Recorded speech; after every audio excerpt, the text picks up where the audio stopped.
Alright, here we go. Welcome back to some Final Fantasy XIV. I'm your big sis Sumiko. What the heck was I doing? Why am I over here? Oh, because I was mass purchasing minions. That's what I was doing.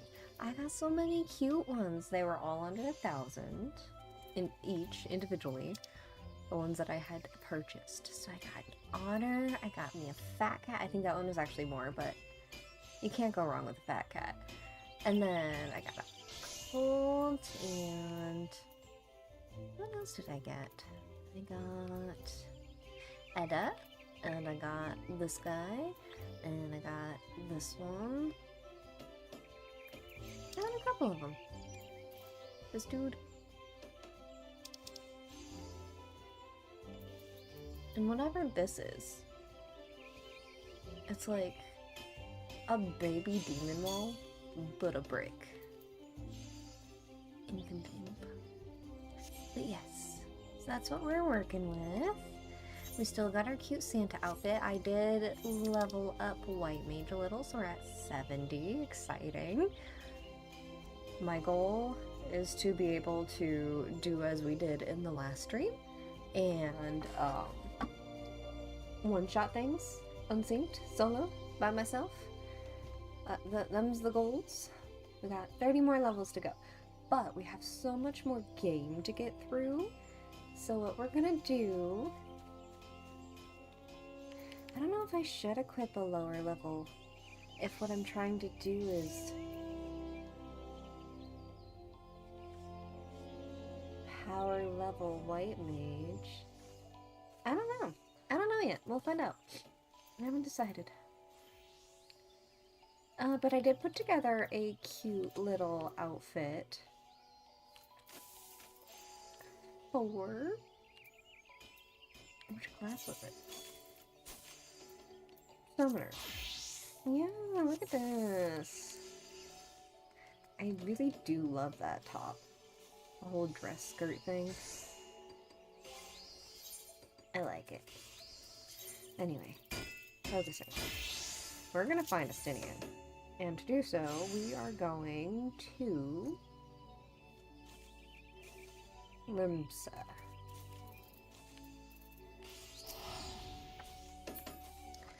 Oh, now that I'm level 70, I can get Sage, and I can get... where's the other one? Reaper. I could get Reaper. Yeah, let's go and grab that right now. I think this one's Sage down here. And Reaper is in...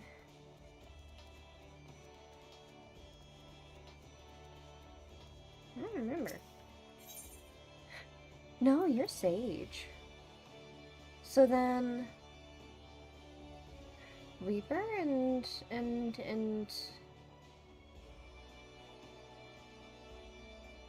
No, those are level 80. No.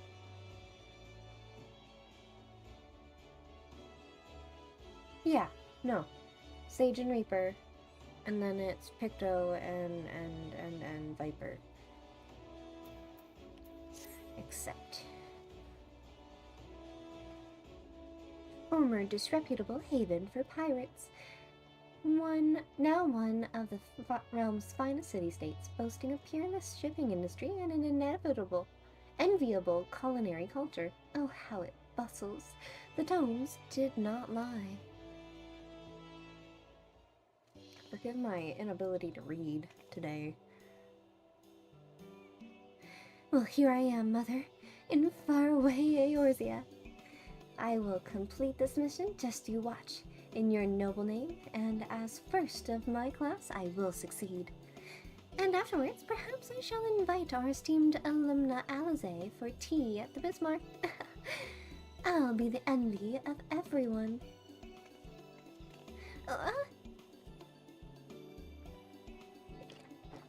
Ahem. My apologies, good madam.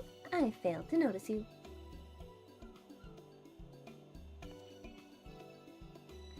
I am Lala Jinjal. Lala Jinjal. A native of Charlayan. By your appearance, I assume you are an adventurer. Are you perchance well-traveled in Eorzea? I guess so. So you are. How very fortuitous. And Simcoe is your name, you say? I swear I heard that. I heard it somewhere before. In any event, it is a pleasure to make your acquaintance. As for myself, I am an operative on a mission for the Forum, our nation's governing body. This being my first time in Eorzea, I studied as best as I could in preparation, but there is no suitable or substitute for a local's knowledge. Thus did I intend to hire an adventurer like yourself to serve as my escort. The mission is the pursuit and capture of fugitives, and thus it will entail some danger, but you appear to be no stranger to such. Might you be willing to assist me in this endeavor? Certainly, if the reward is satisfactory. I'd be glad to give you a grand tour. Wonderful! While I have some skill with a blade and can fend for myself, I shall be glad of your capable company. Now then, ere I divulge the particulars of my mission, we should head somewhere more private, perhaps outside the city by the Zephyr Gate. I like her eyes, they're 2 colors.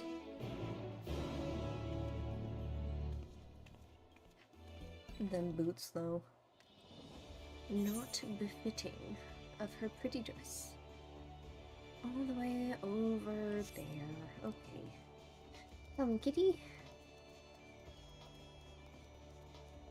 Look at it go! It's just trying its best.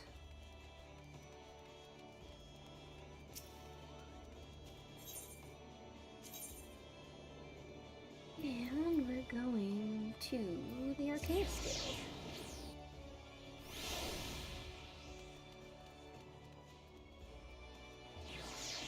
Flehamine?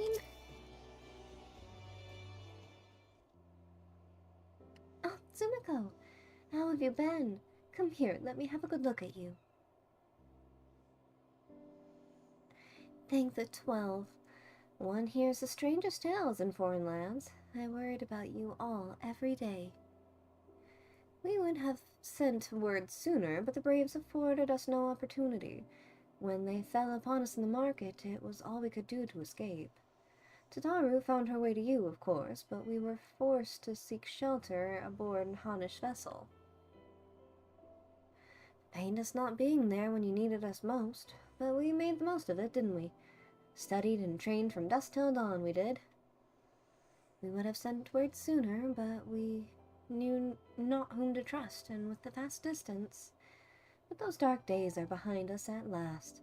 I shall be glad indeed to return home and speak with my daughter. About that... What do you mean she's missing? How could you let this happen? Forgive me, I am sure you are doing everything in your power to find her. As Thancred must be. He watched over her from the first, long before me, and he will watch over her to the last. I shall pray for her safe return and busy myself in the meantime. For a certainty, there is much more to be done. The braves may have bloodied us, but the path remains, and we shall not be swayed from it. Aye, that's the spirit. To the Scions, and a long overdue reunion. Huzzah! Well, there you have it. To the Rising Stones.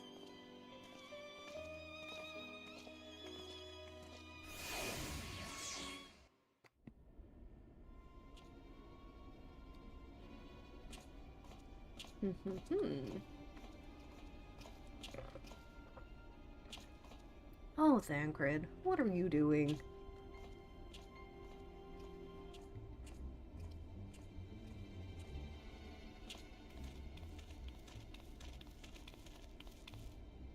Well done, sir. And with that, I believe we are ready to proceed.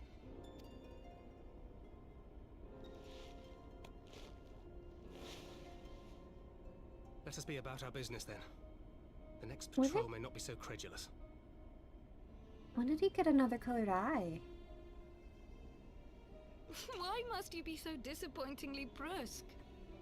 You're not at all as Minfilia described, you know. I don't think you favored me with so much as a single compliment since we set out. Tell me, did your time in the wilderness sap you of all your charm? Or are you holding it in reserve for your beloved? She knows. This is neither the time nor the place. Well, call me old-fashioned, but when I'm risking life and limb infiltrating an Imperial castrum, I like to be sure of my comrades' motivations.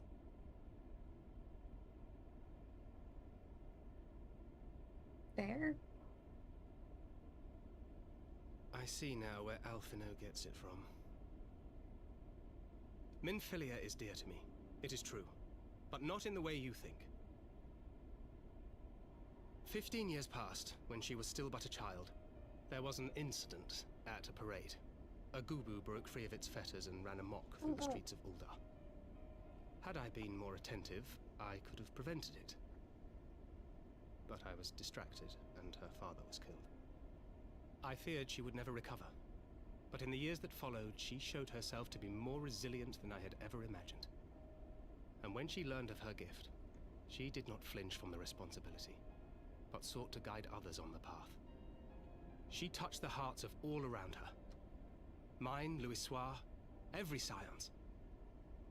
In those dark days following the calamity, she was our guiding light, our hope for a brighter future. She had so many dreams, and I would give anything to make them come true. My apologies. I can see she means the world to you. I did not mean to pick at old scars. No harm done, I assure you. But fair is fair, my lady. What is Minfilia to you? You mean you don't know? Only my dearest friend. When I finally emerged from my torpor, I learned that nary a day had passed without her asking after me. She never gave up hope. And neither will I. Then for Minfilia's sake, let us pray that these vestiges of Hydaelyn's intervention will lead us to her.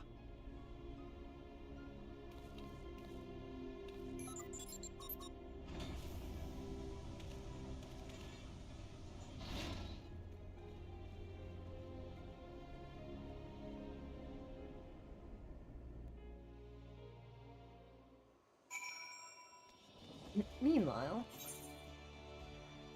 where are we going now? Back to...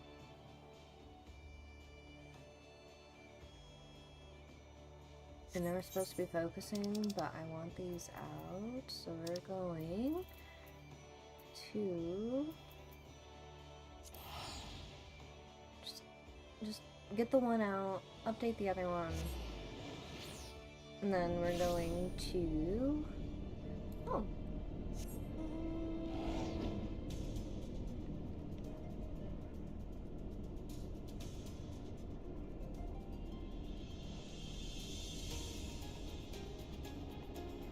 Booty.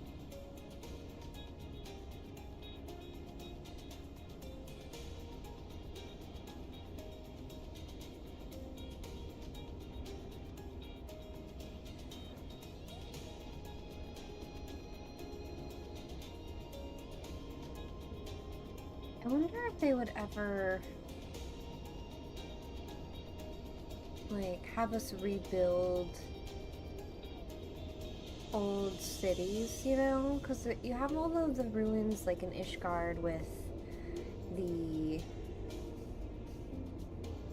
like, the Dusk Vigil and all them, but what about... What do you mean down? Over here. Then you have the old broken cities like in Gridania. Like, what if we just reclaimed those? Activating verification systems. Combat simulation request acknowledged. Awaiting tombstone data. Take it. Data processed. Adversary, Warring Triad, Sephiroth. Defining simulation parameters. Warning, threat level extreme. The Empire assumes no responsibility for death or injury resulting in participation in combat simulations. Activating reality augmentation. Initiating combat simulation. The Empire thanks you for volunteering to participate in this study. Post-mortem data will be used to improve the survival rates of subsequent participants. Your sacrifice is appreciated. God damn. Like, yeah, you're not gonna survive this, but, have at it anyway. The vote of confidence is astounding.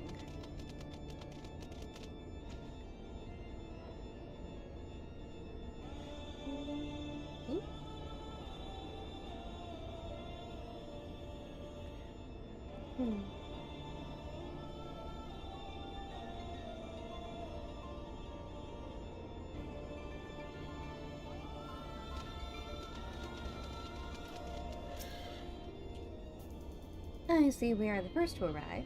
No matter. Your colleagues should be here and on. They were wise indeed to keep this area under surveillance.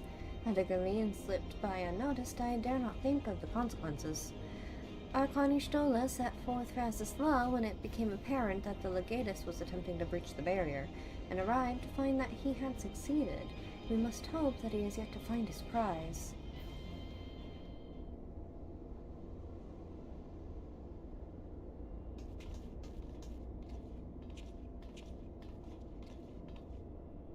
Well met, Unkalai. And thank you for answering my summons so swiftly, Tsumiko. We shall all be glad of your presence should we meet with the Fifth Legion. As you may be aware, this facility houses some of Alag's most advanced technology. Accordingly, Oriage sought to deny the Empire easy ingress by weaving a ward of singular potency. Not singular enough, it would seem.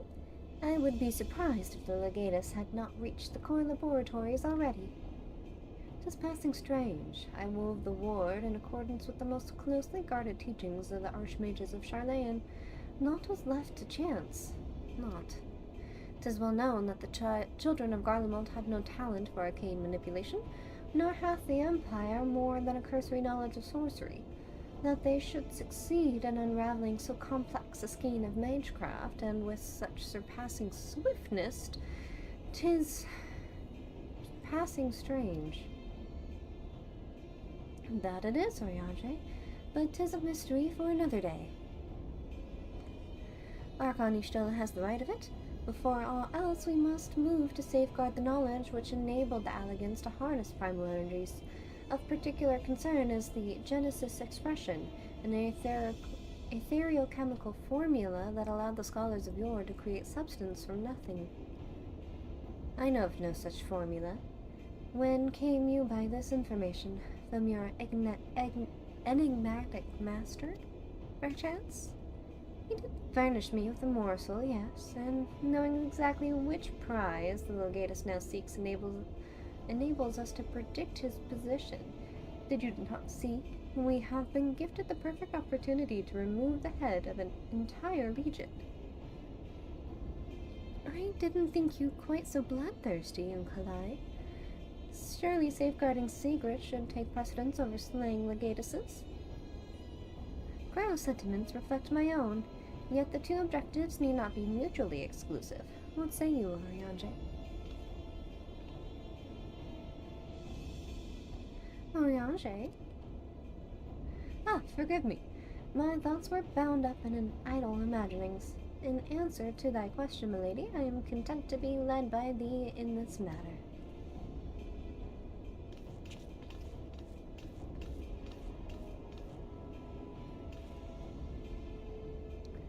So, yeah, I don't care. Take charge. Have at it. Right. I've enabled the facility's teleporters. Shall we?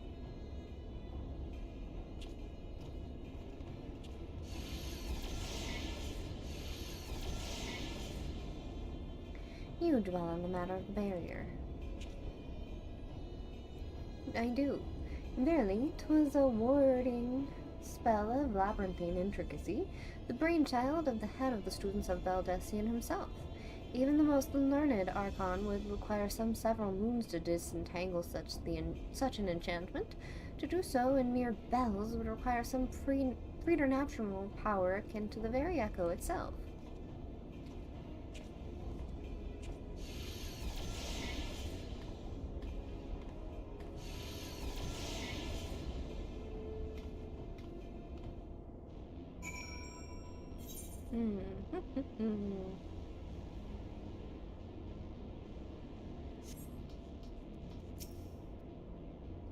Terminal has been activated. Prepare to teleport into the aetherochemical research facility.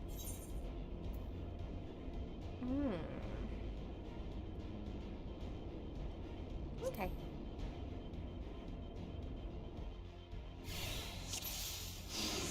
Ooh, I do not remember this at all. Strike for the heart of the facility.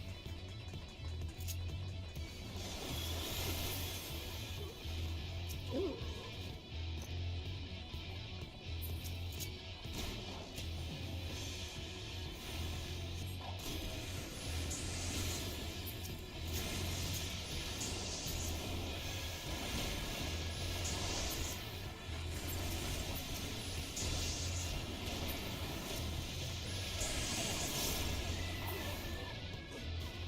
Let's go. Also, having Cryo as a combatant is very different.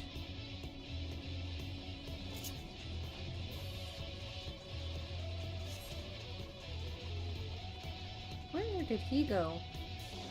Excuse?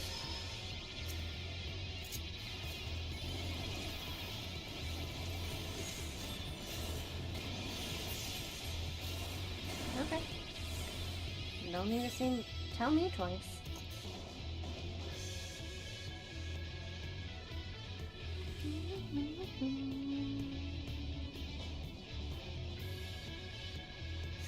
In the name of the Emperor!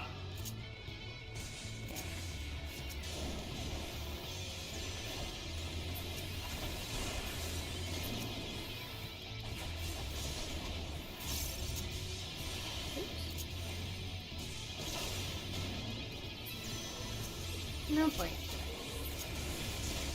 Huh.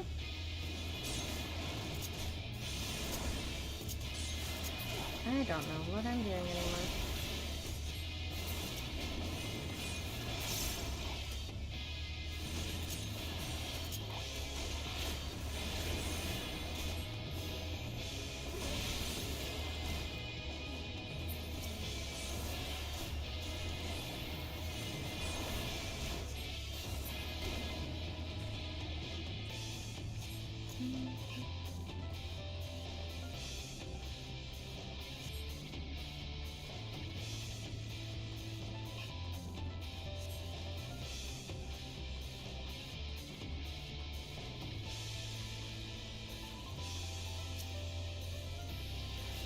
Go.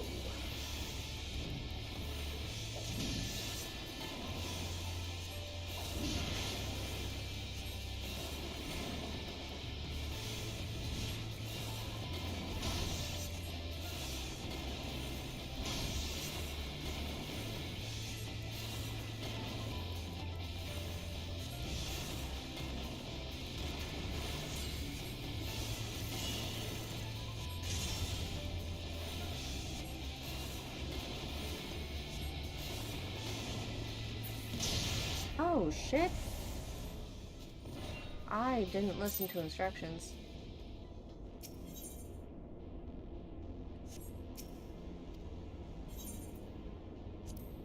Oops. I thought he was dead and that it was over and I didn't have to worry about it anymore, but that was obviously very much not the truth. See if we can speedrun this. Hey.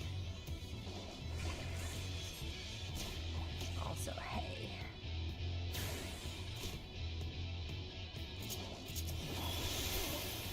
Oops.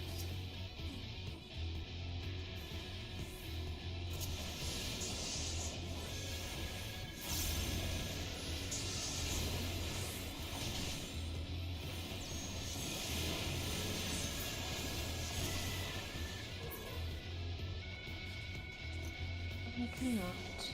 What a shame.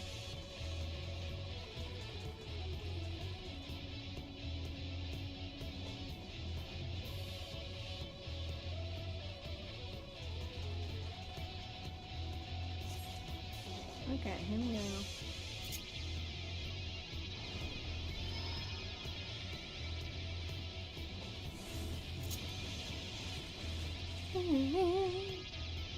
I got you.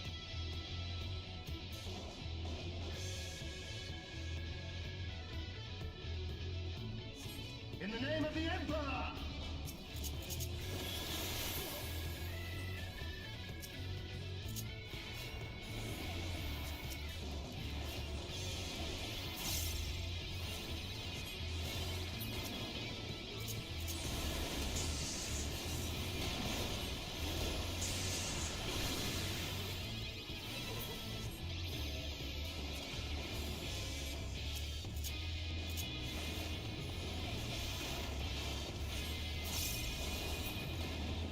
Here we go. Carry on. This time we're going to be good and stay inside the barrier. Oh, I was poisoned.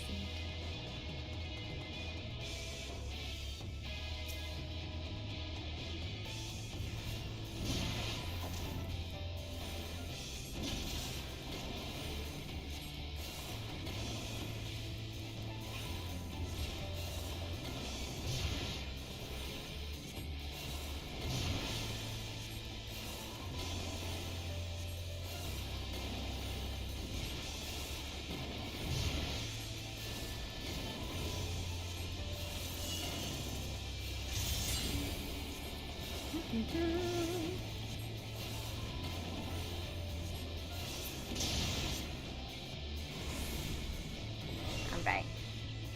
Now we can go.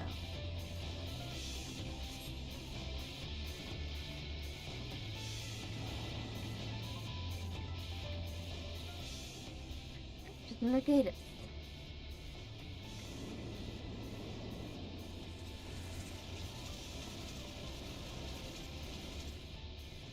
And still they come.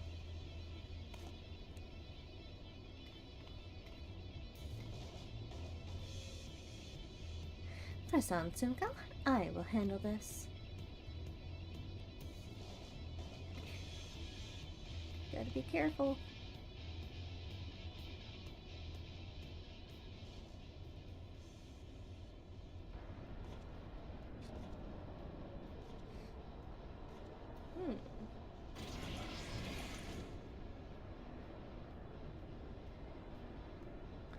I have exposed the bones of their work.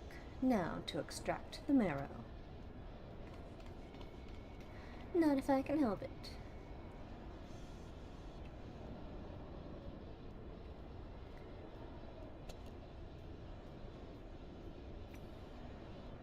Even in the moment of my triumph, you persist in your misguided crusade.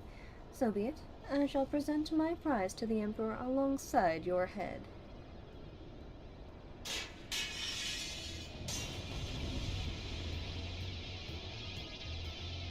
I'm gonna take that weird-ass helmet for myself. Trophy!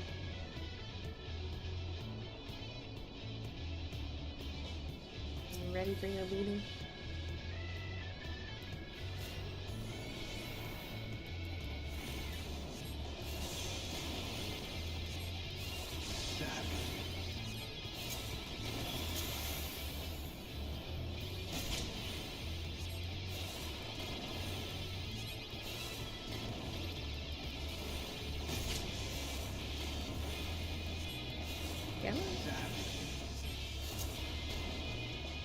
Savage.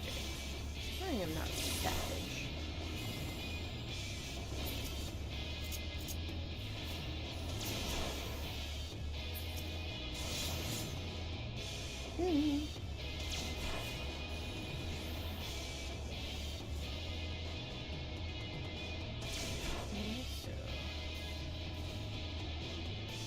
Here?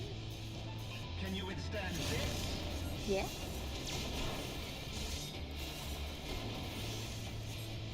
There is nowhere to run. That's okay.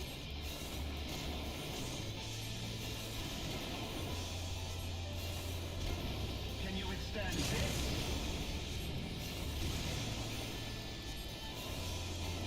Can you withstand this? Face in the same way, my friend.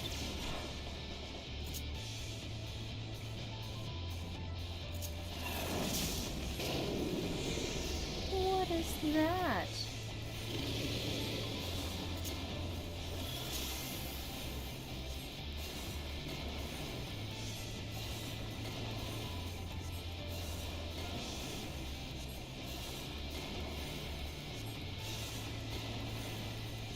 You can do it.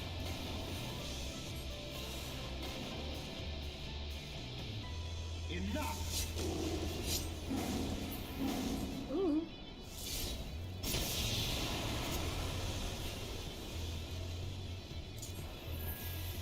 You kinda outdid yourself, my friend.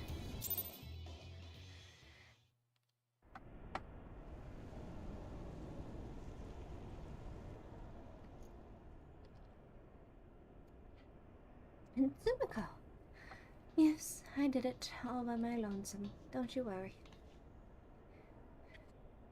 The Tomalith is unbreached then. The hell's a Tomalith? Tome monolith? You just made that up, I swear.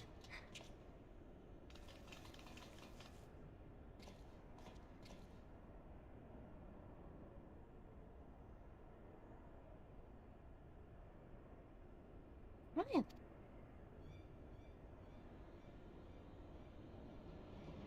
My wounds will not slow my blade should you seek to bar my path.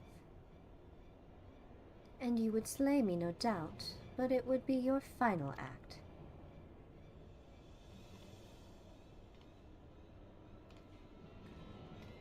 Dude, best chance here, best option. Leave.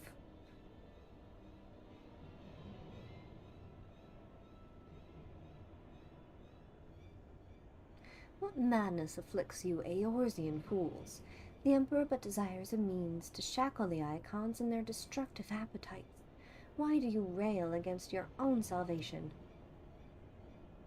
It is not for man to wield such power. The primal energies your Emperor seeks to contain would be as kindling waiting for a spark. Forget not the White Raven, Legatus. Like thee, he presumed to wield the power of Alag, and invited a calamity in so doing. This star's fate is too important to be decided by one man, a warmongering savage least of all. Have care, boy. You speak of my Emperor.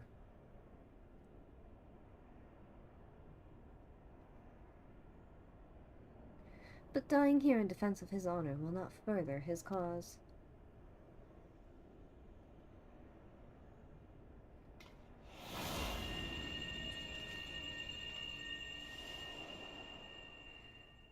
The ugly helm of his protected his baby eyes. Well, well, I appear not to be dead. Ow. No, but that Magitek claw hand thing definitely did a number on you. Cool. I may have cracked a rib or two, but I'll be fine, honestly. Our foes gave no quarter. Had Unkalai stinted in his defense of thee, thou mayst be certain thy hurts would be far worse. English, Oriange.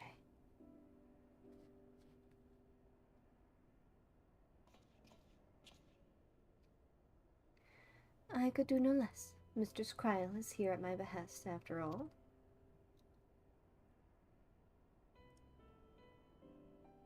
The secrets of Alag are safe for the present, though 'tis doubtful the Legatus will return to Garlemald till the prize he coveteth lieth in his grasp. Then we must redouble our efforts to protect this place. Kryl and I will place additional seals upon the Tomalith.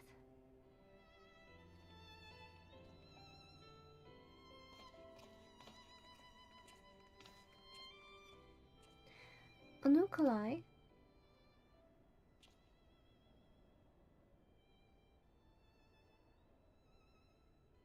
I appreciate you staying at my side. Thank you.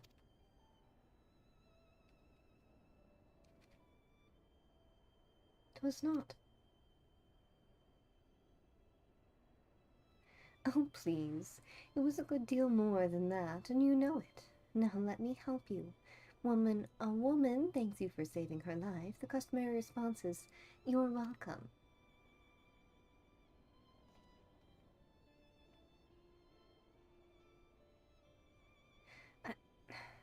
You are welcome.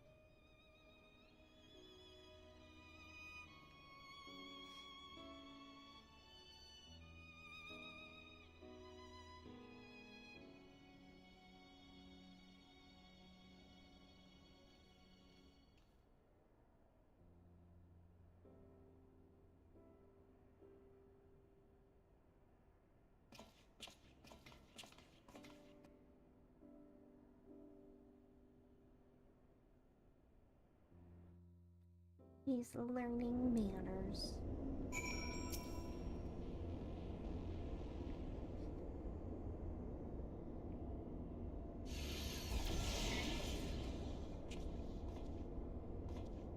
Ah, Ariange, are the new wards already in place? My colleagues yet toil upon their enchantments. I come unto thee in secret, that I might question the outside their hearing. Question me? I would speak with the one who undid my subtlest magecraft, he who invited the Imperial Legatus into the facility in hopes of engineering the man's demise in the hands of the Warrior of Light. You accuse me of masterminding this day's events. The plan may have been thy master's, but the deed was thine. Thou didst lure the Legatus of the 6th Legion unto a trap from which he was not intended to emerge. 'Tis plain to me now that thy seeming opportunism is proposing his elimination was feigned, and that his death was the object of thy plan from the first. And you have proof of this. Thine own words betray thee. Thou didst speak of the Empire's desire to claim the Genesis expression, the existence of which even the learned Mistress Cryo was ignorant. Whence then did the Legatus come by such definitive knowledge? And then there is the matter of mine unraveled ward. None save the one possessed of an otherworldly gift could have so swiftly erected its dissolution. No, the even other blessed was such. Assuming these accusations have merit, what then? Many full times and oft doth the pursuit of truth lead men down darkened paths. I take no issue with thy purpose, 'tis but thy method I would call into question. In the Garlean Empire we have a common foe. Hadst thou deigned to share thine intentions with Sumiko or Mistress Cryo, 'tis like that we would have closed the trap with less risk to life and more success. I sought to use the most dangerous secrets of Alag as bait. Who among you would agree to such a reckless plan? None, and with good cause. Irrespective, thou wert remiss in thy duty to thy comrades. I know with some disappointment that in matters concerning the primals and those who would control them, the cold rationality upon which thou so pridest thyself is conspicuous by its absence. Know that the salvation of the star is an end too vast for any one of us to accomplish alone. Shouldst thou fail to trust in thy comrades, I foresee the actions precipitating some terrible misfortune. Indeed. My sincerest apologies, Sumiko. Oriange is correct in his suspicions. It was I who orchestrated this encounter with the Empire. I would ask that thou forgive Unkalai this transgression, and keep mention of it for Mistress Cryo. 'Twould be a pity for one foolish decision to wither their budding camaraderie ere it had a chance to bloom.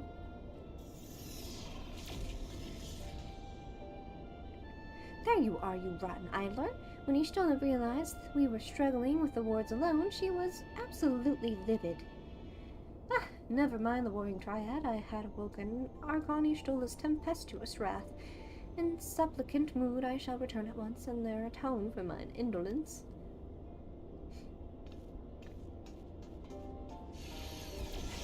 Yeah, don't make Ishtola mad. That is just the rule of it. Come, Tsumiko, it is time we return to the Rising Stones. That's exactly where I need to go next, so that works out.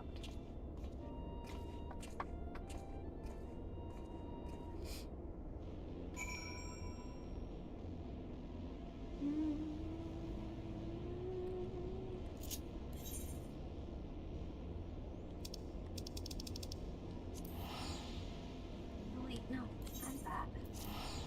Free travel.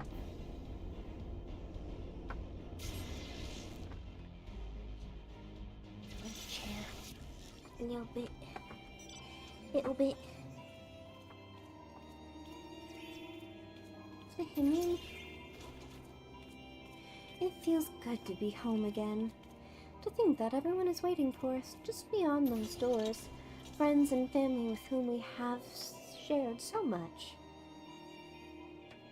God's help me, but the older I get, the more sentimental I become. Let us not keep them waiting.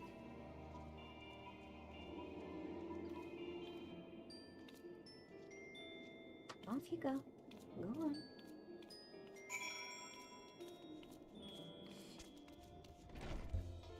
What do you want now? Regale me with your stories.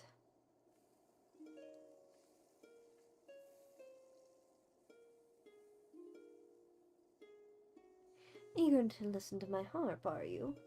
For what high praise could a minstrel ask than to have an audience of the very hero who provides inspiration for his songs?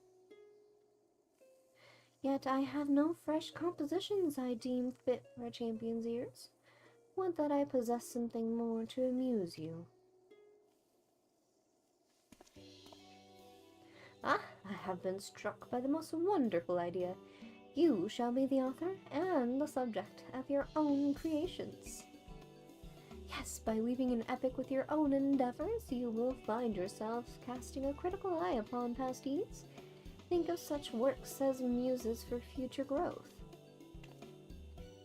'Tis no difficult thing to pen a poem. The words will come of their own accord. I assure you, simply envisioning the scene and describe the memories in faithful detail. Omit not and add not, and the truth shall remain. Reciting the finished piece should then serve to bring the past to vivid life in your mind's eye.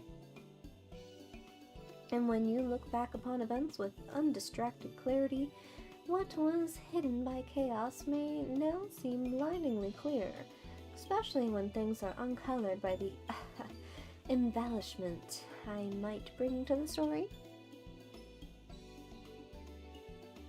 May the recordings of your sagas reward you with inspiration and insight. I want to return sometime and share what you have wrought.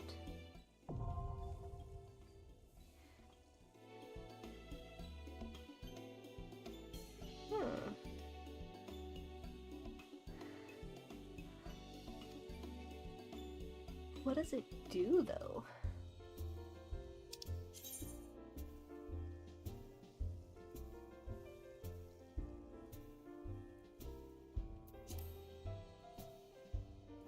Oh, it's just to record what you're doing. Okay.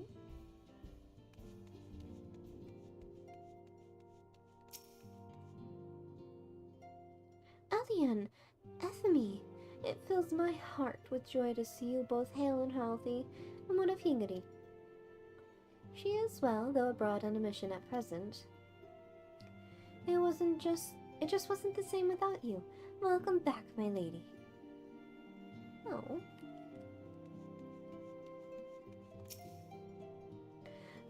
We could do with more than that around here. Heartfelt reunions with stalwart companions brings a bloody tear to the eye. Sir, you could stand to hold back just a little bit. Only.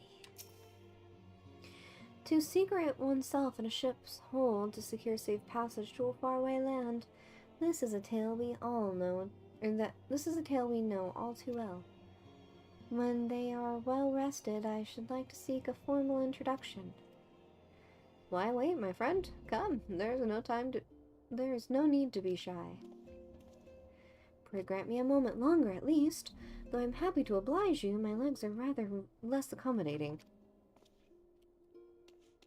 He's nervous.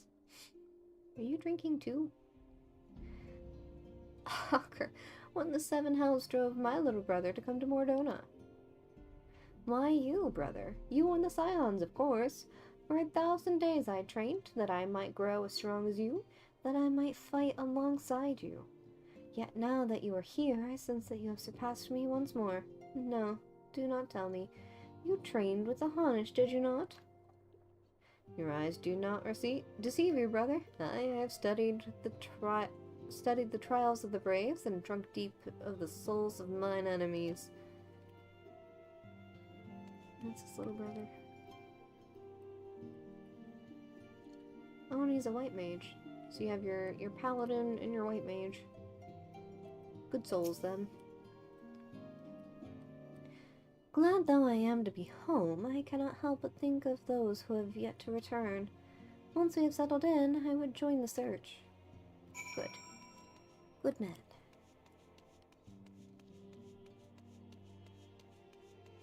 Pause your thought, Tataru. I'll be right back.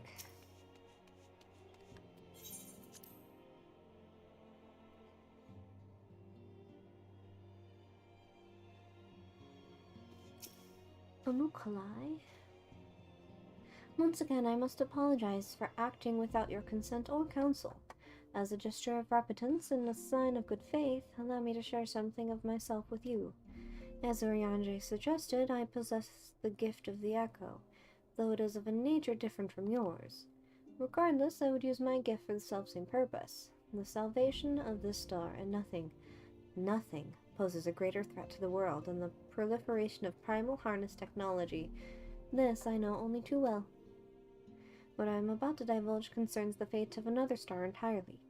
On this other world, a magic was devised that allowed the realm's champions to use a stone known as Orosite to contain the power of primals.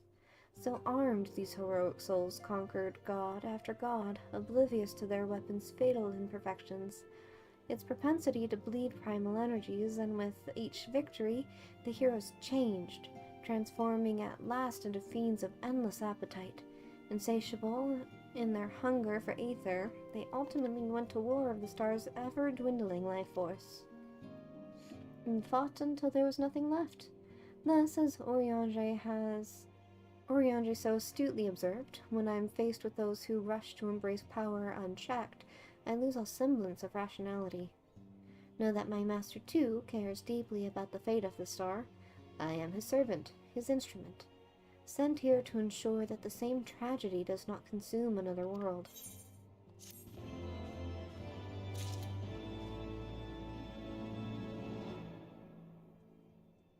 So is he from one of the other reflections, or is he just from another world entirely?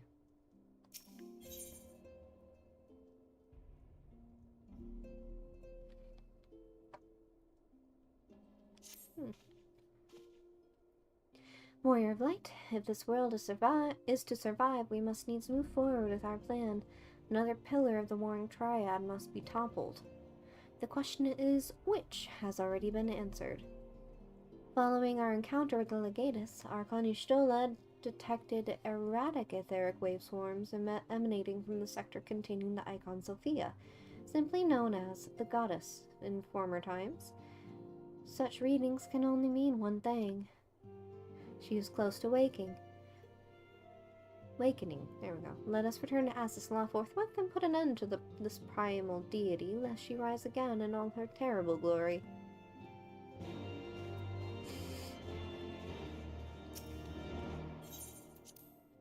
Let us leave. That's a lot of gil, though. That's nice.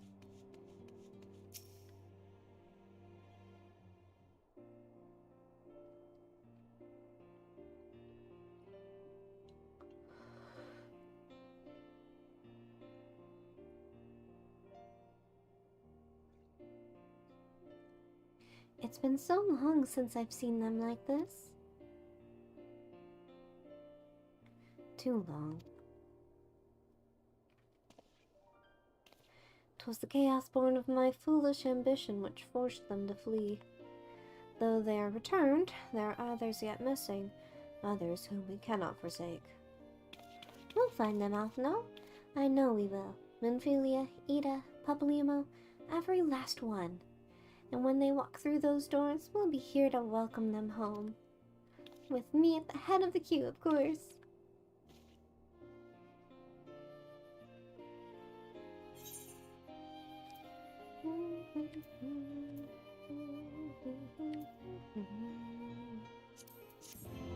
Give me cookie.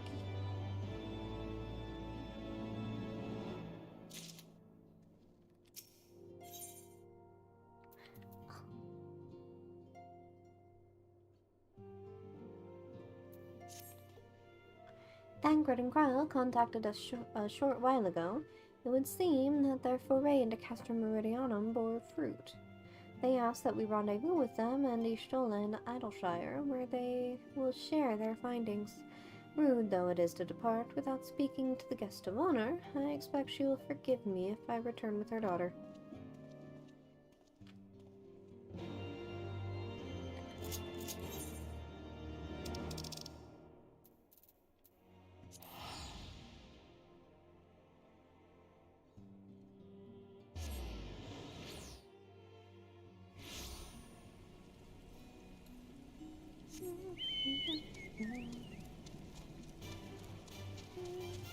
What do I have over here?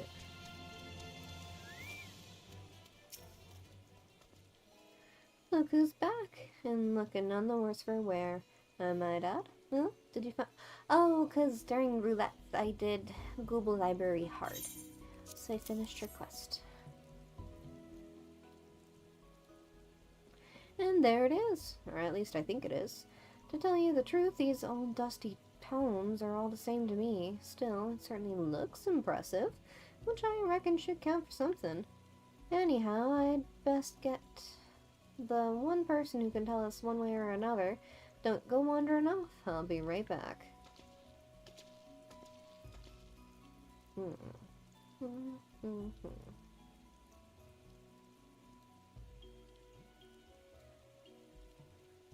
And you must be the adventurer who procured the tome at our behest. I am Yayake of the Thaumaturgist Guild, and on behalf of my eminent colleagues, I thank you. And let us not get ahead of ourselves. Pray let me see this volume you have retrieved, that I may confirm it is the selfsame tome that we have so long sought. Isn't she the receptionist? The Fiends and Fairies, 1001 Immolation Incantations, Out of the Void, a catalogue of extra-dimensional visitors and preferred methods for their extermination. Gods be good, it's finally ours! The Great Google Library Index! Index? I mean, this book you've been searching so hard for is just some oversized list of other books? Just a list of books? Why, this is a comprehensive catalogue of each and every tome and epistle housed within a single greatest repository of knowledge this side the realm has ever known. The Charlayans built this bastion of erudition and scholarly inquiry of that Eorzea might benefit from wisdom compiled through the ages, only to see its treasures gathered dust, their pages seen by none but the monstrosities that now haunt its halls.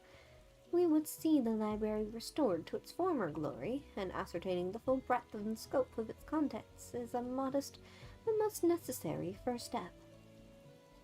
If the library were rebuilt, we'd see aspiring scholars flock in from all corners of Eorzea, which would go a long way to build an Idleshire into a real town. Whatever me and mine can do to lend a helping hand, you just say the word. That is most heartening indeed. Doubtless, the reconstruction process will entail no small amount of menial labor in addition to more intellectual duties that will be seen by my colleagues and me. Why, to think of our ever-surpassing heights of sheer destructive power that we might one day achieve has my hands simply shaking in anticipation. The road ahead will be long, but thanks to you, we take our first steps down it. Pray take this token of my gratitude. What are you giving me? Nothing. Well, I guess it's a lot of gil. I can't complain about gil.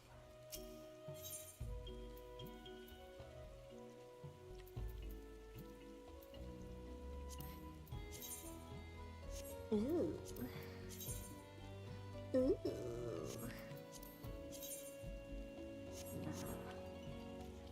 Never mind.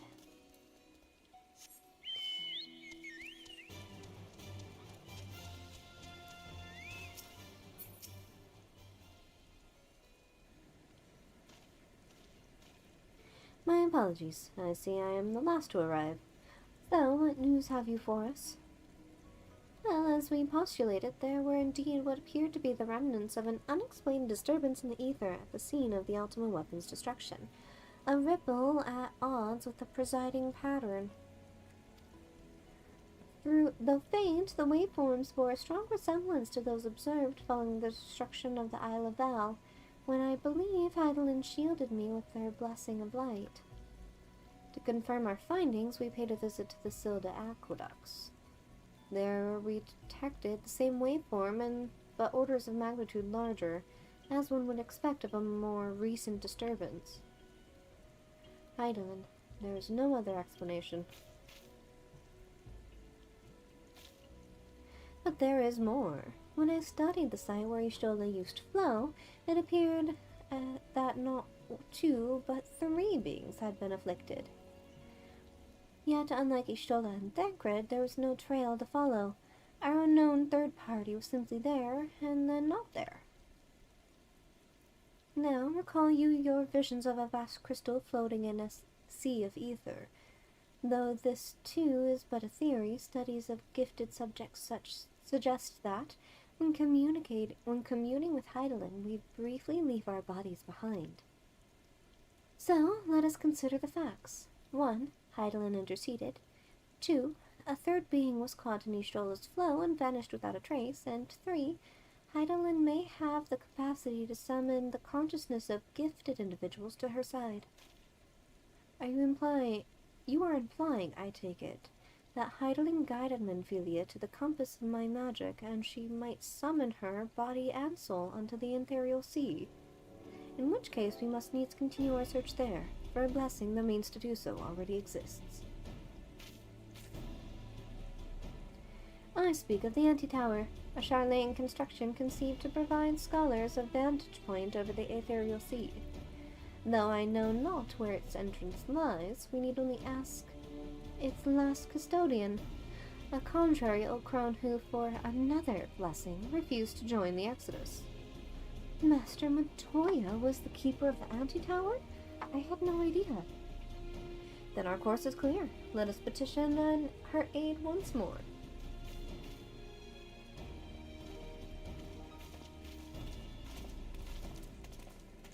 The Anti-Tower. This is going to be exciting.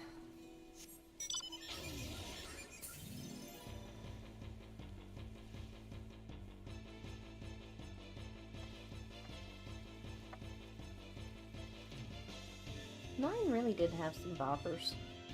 It's a shame it's not as popular as other games.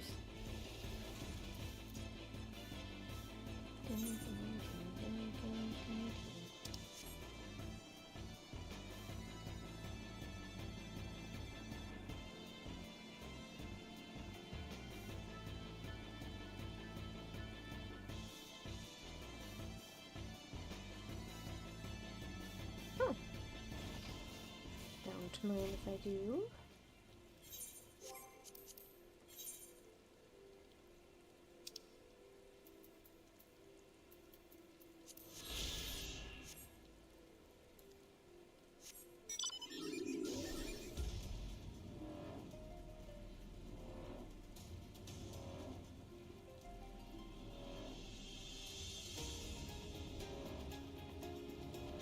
She is so far away.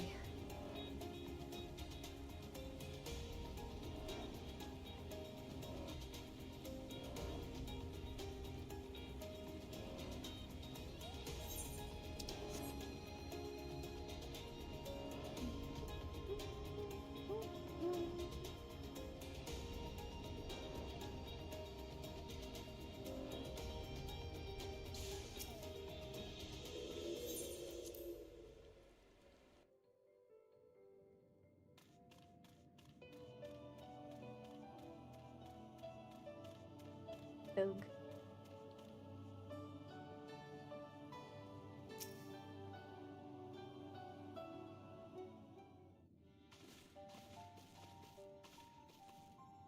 Oh, what a surprise. Well, what secrets have you come to extract from me this time? Though it pains me to admit it, your words strike close to the mark. We humbly ask that you grant us entry into the Anti-Tower, that we might use it to seek a friend who we believe has been transported to the Ethereal Sea. And who told you I could do such a thing, I wonder? Couldn't be me. The tower was abandoned to its magical keepers 15 years ago. They have the run of the place now. If that is no deterrent to you, then by all means. Is that all? I felt sure you would seek to dissuade us from our course, given your role as custodian. Role? Hardly. The firm foisted the title on me. During the Exodus, every entrance to the Anti-Tower was sealed, save one. My role consists of making sure that no one with ill intent sneaks through it. Such was the form's final order to me. Well, I can remove the wards right now. Will you be going or not? We will, Master Matoya. We will do whatever it takes to find Minfilia.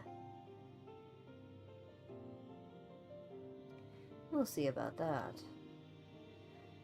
That is so ominous. You, Baldassian girl, you're staying here with me. I need your help to restore the wards to their original state. The rest of you can go, on the condition that you clean up the mess in the tower. If you encounter any unruly familiars, you're to tend to them. Those are my terms, and I'll hear no argument. Well, it appears the mistress has spoken. Lead the way, Tsumiko.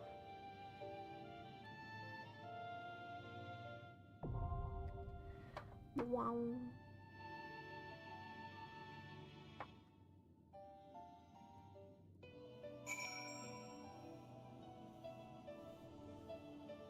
This way.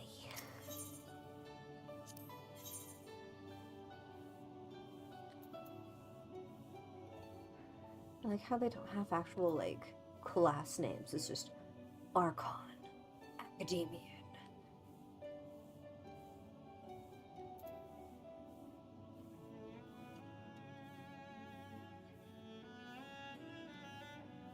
It is what it is.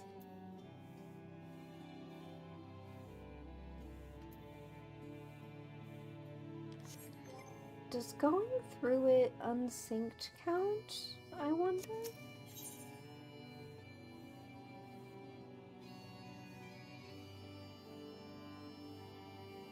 I don't know.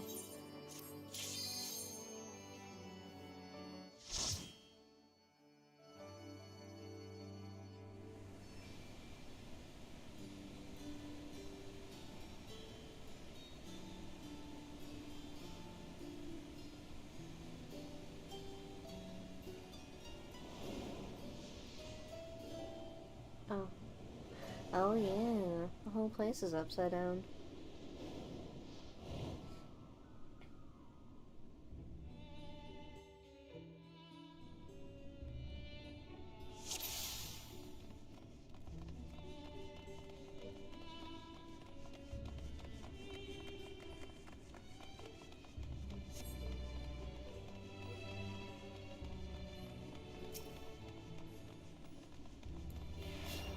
Not so fast!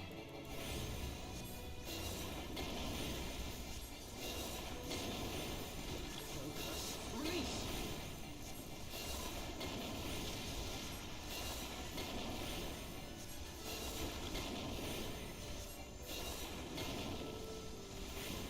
Oh shit, I am the healer. Sangrid, please. I was forgetting my duties.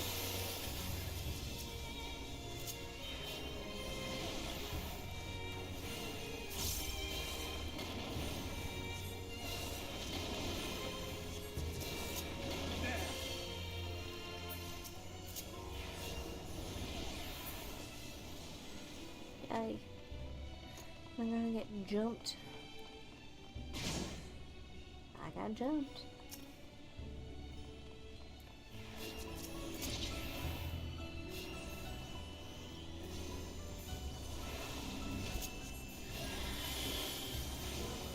Hotkey.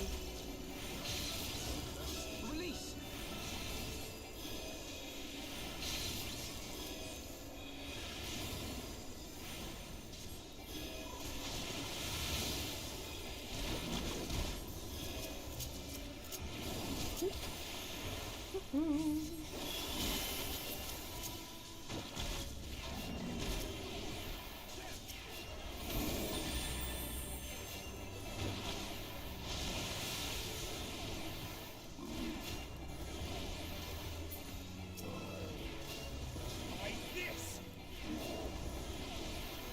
Ooh.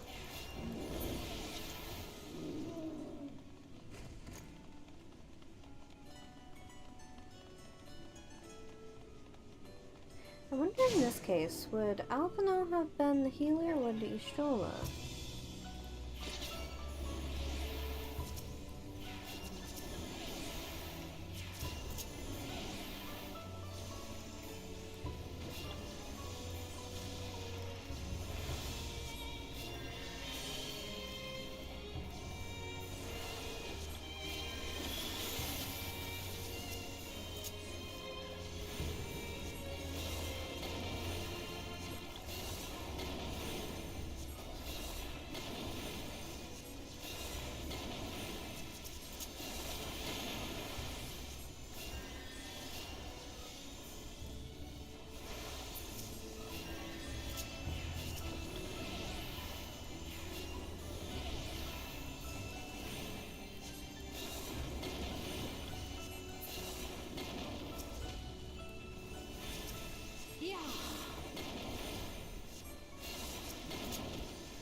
Almost there. One more. Rogue.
Caution.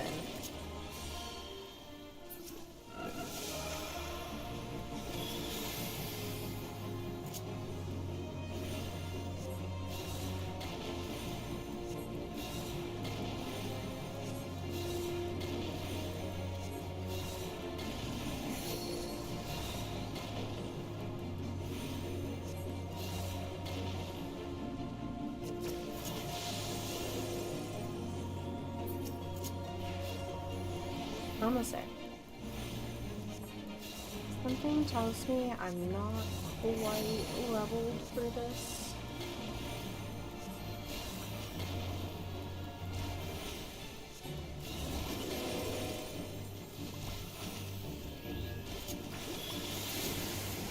There we go. Not that I'm not leveled, but I could have some better equipment.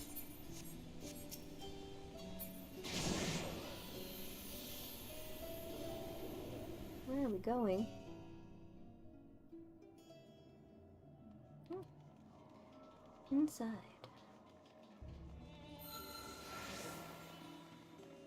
Oh, Siggy!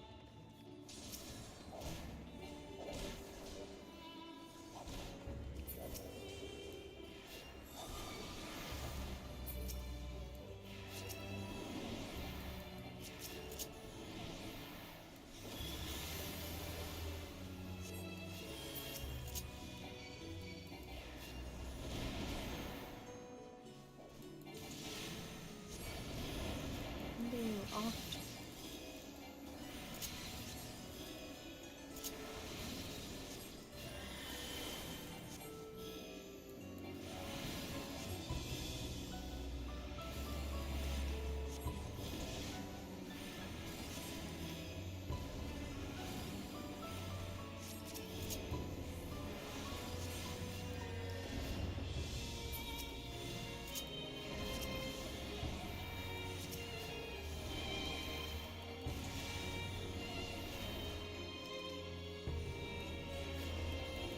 He was having a fit.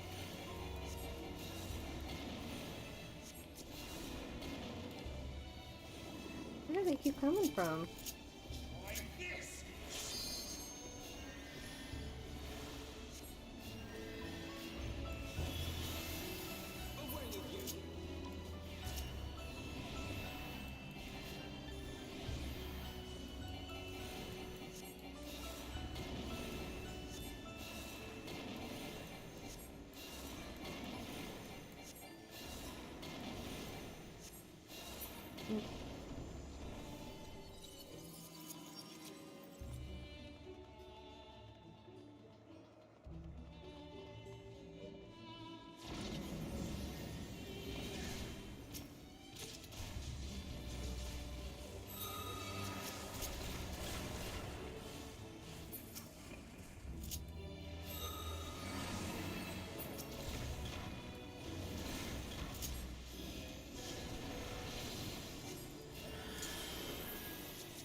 Heavensward is so good at being self-sustaining. I don't heal him for a long time and he's just fine.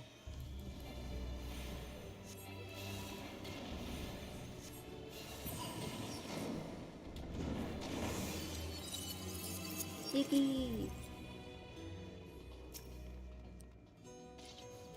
Massive crystal.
goes.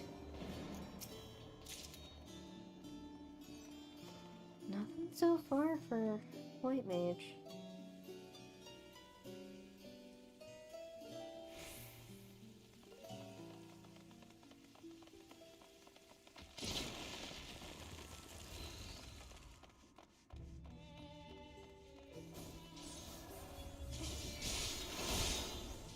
Oh.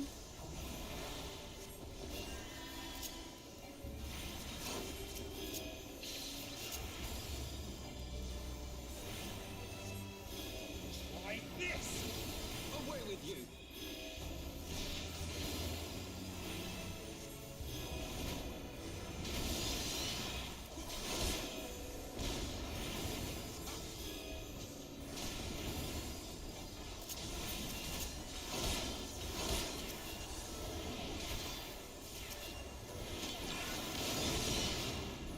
Oh.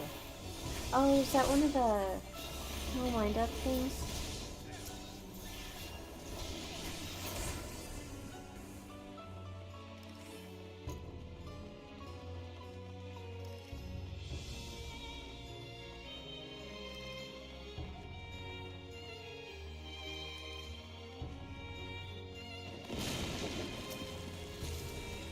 Hmm.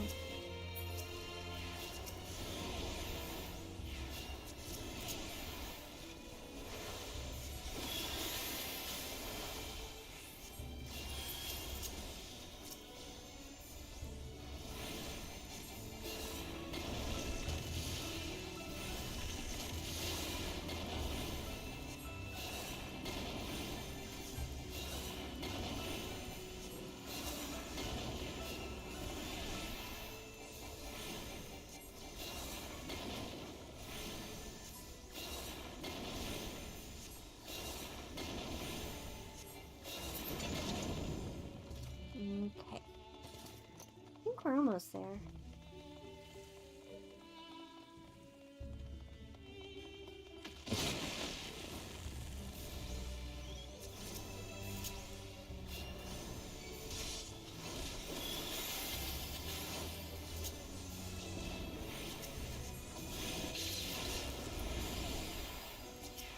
Like this!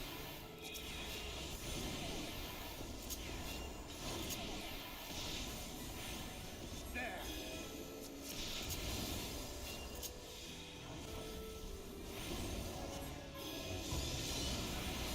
The only thing about Holy that I don't quite like is that I have to be so close and personal.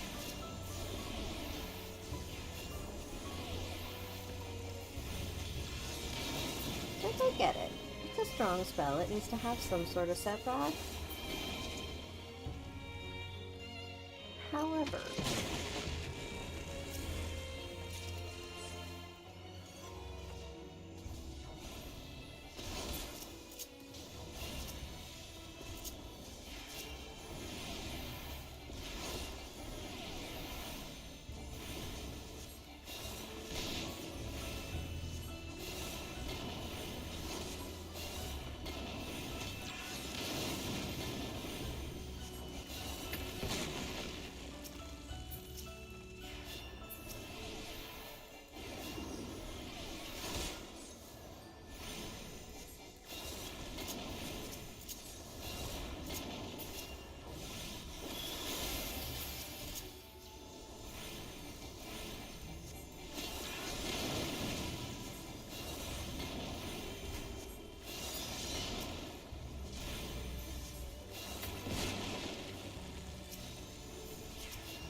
know.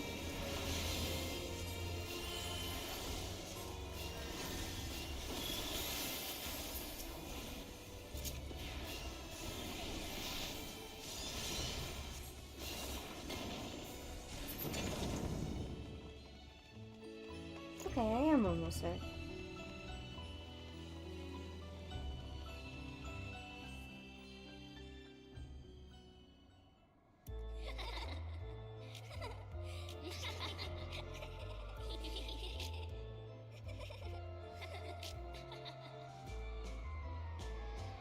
I hate everything about this fight.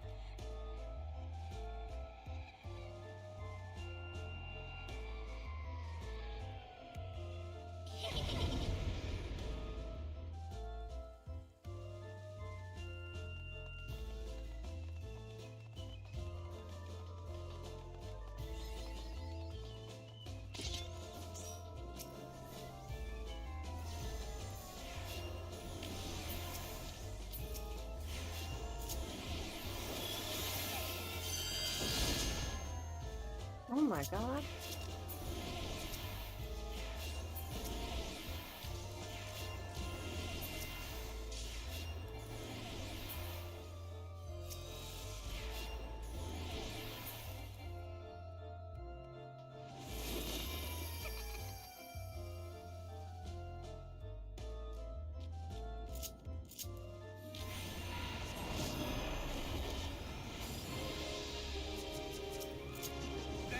Widow, what did you do?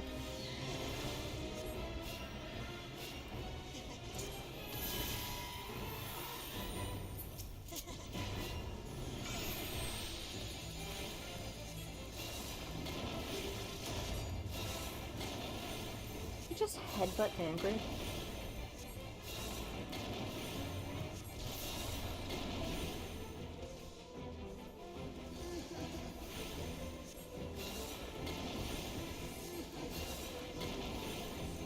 Ooh.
A monk's worst nightmare.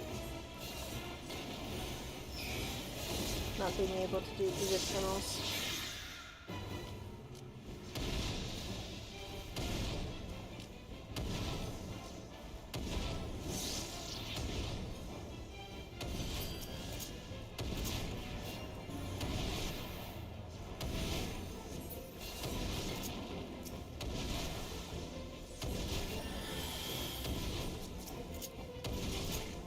There we go.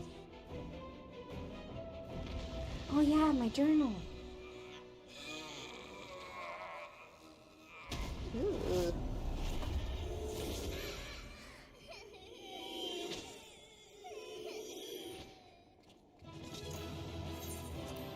No more. No more. It's almost too much for my eyes. Closest point to the ethereal sea. Huh. There we go. I apparently don't need it.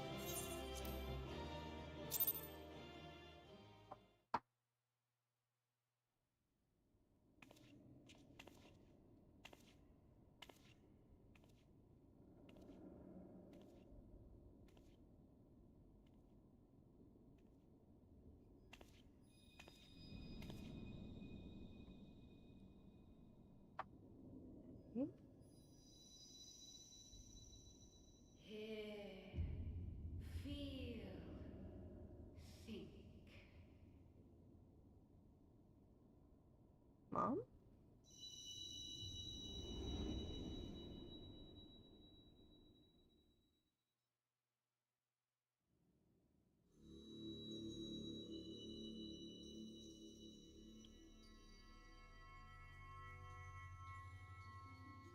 Through time and space hast thou journeyed unto me, as I knew thou wouldst.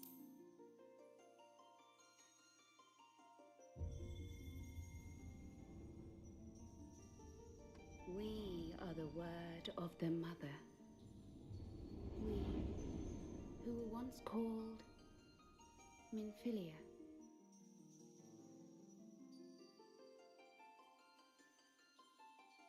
Much time hath passed for thee since the bloody banquet, since I hearkened to her word. Mother, Hydaelyn, guided me towards Y'shtola and Thancred, that I might be swept up in their flow and delivered unto the ethereal sea. There, adrift and alone, her voice silent once more, I prayed for those we had lost, for those we can yet save. To her I would make an offering.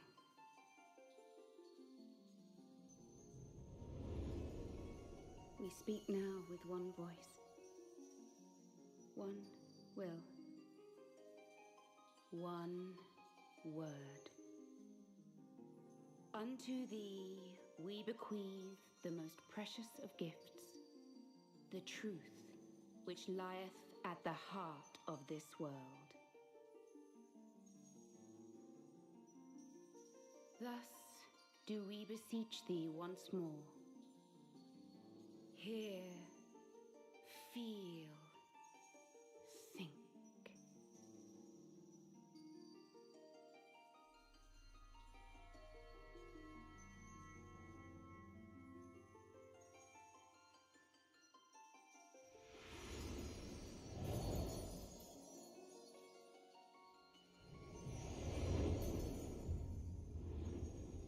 Before there was life, in the depths of the ethereal sea, light and dark did once dwell as one.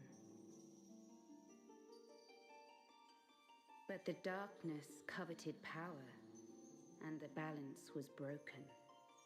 Thus was I forced to banish him unto the distant heavens, to forever remain apart, a moon bound. In sundering the star did we cry out, and the barriers twixt planes chanced to falter. Across 10 and 3 were we then divided, reflections of the source, each possessed of a shard. I don't remember any of this. Zodiac longeth to be made whole. For his restoration, for his resurrection, his servants labor without cease. They seek to tear down the barriers which surround the source.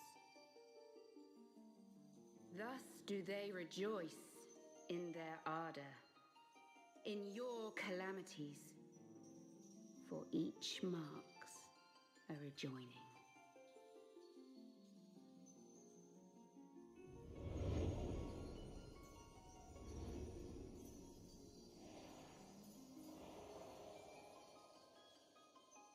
Seven times have they succeeded.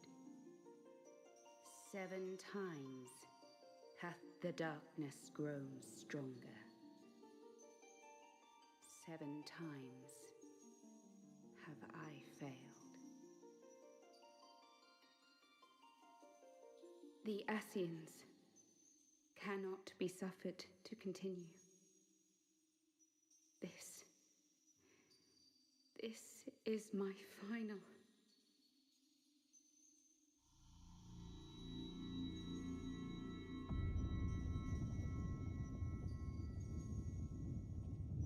The crystal's power is all but spent. With what remains, I will return you to the shore of the ethereal sea.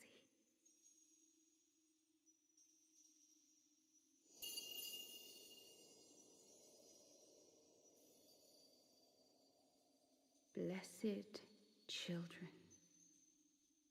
go forth and seek. Seek.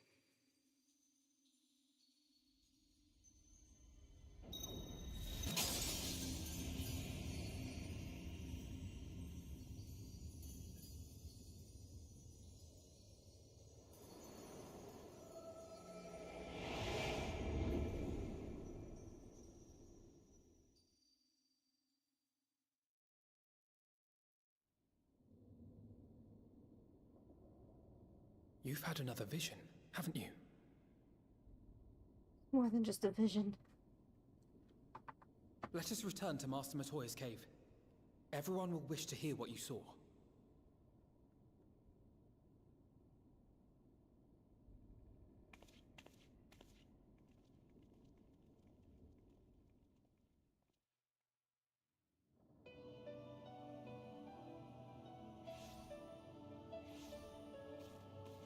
We couldn't just use the door, we had to teleport in.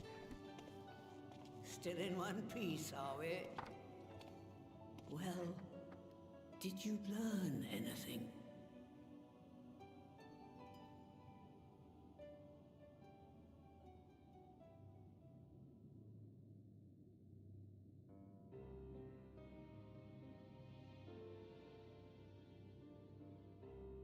The word of the mother? I'm not sure I understand. Nor am I. Cryle?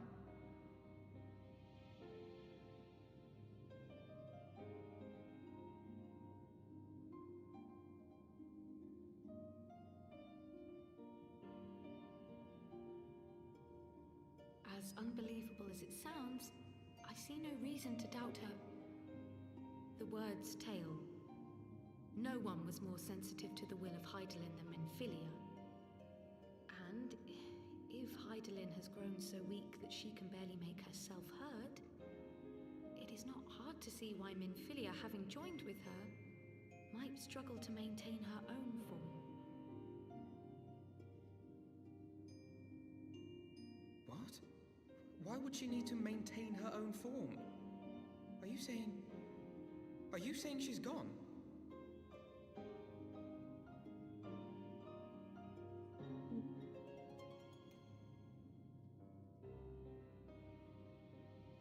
But that cannot be!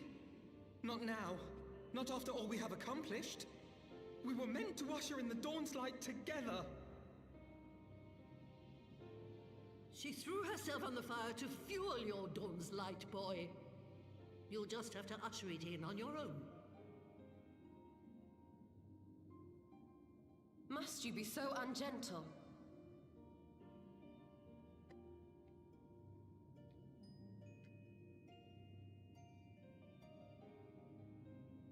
Tell me about the Scions, boy. The scions of the Seventh Dawn lay before Eorzea's salvation. Whenever the realm is threatened, be it by Primal, Ascian, Garlean, or any other, we take up arms in her defense, that all in Eorzea may live to see a brighter tomorrow. And that's very noble of you. But in chasing after these lofty goals of yours, you seem to have lost sight of some basic truths. To win a war, you must be willing to do whatever it takes. To fight, to kill, and if necessary, to die. The path you've chosen is paved with the dead. Walk it with your eyes open, or not at all.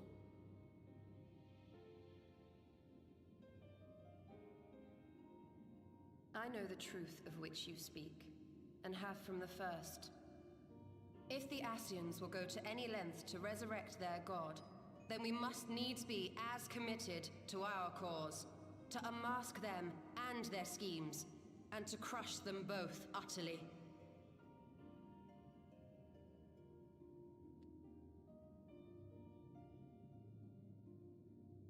Come, there is much to be done.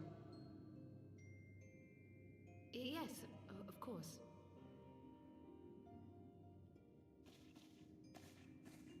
Not giving them any time to grieve.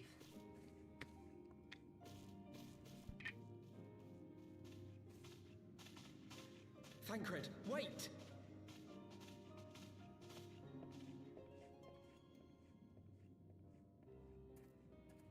No. No, this is all wrong.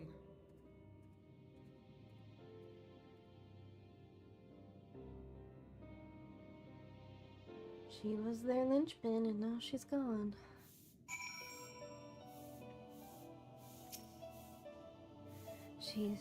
She's not coming back, is she?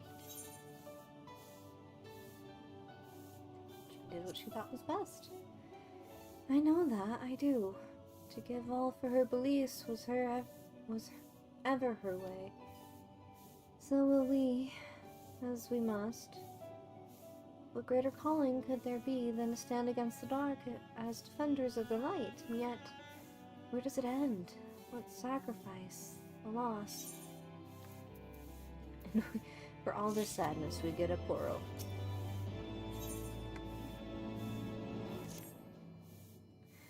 I must ask that you not breathe a word of this to any of the others at the Rising Stones, especially Flihamine.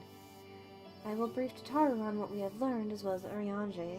He may have insight as to what the word told us. As for you, Tsumiko, after all you have done, I would say that you have earned a rest. But speaking of well-earned rewards, I received a missive from Sir Aymeric while you were away. It would seem he is planning a ceremony of some sort and would like you to attend. He did not divulge the details, preferring instead to explain in person. Mayhap you should give him a visit?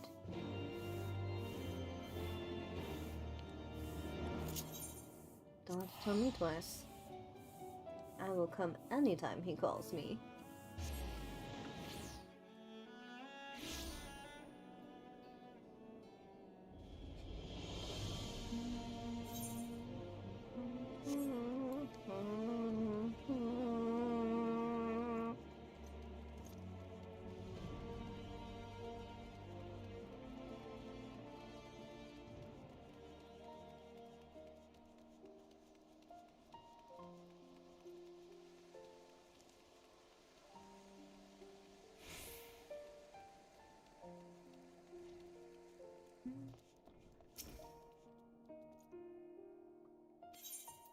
Yes.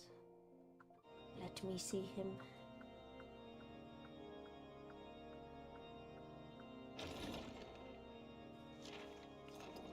A pleasure to see you again, my friend. I take it you received our invitation. Good, good. You of all people should be present. What's this all about?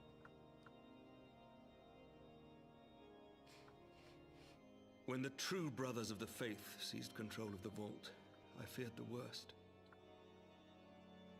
Yet in adversity were we blessed with the promise of peace between man and dragon through Vidofnir's timely rescue of an innocent child.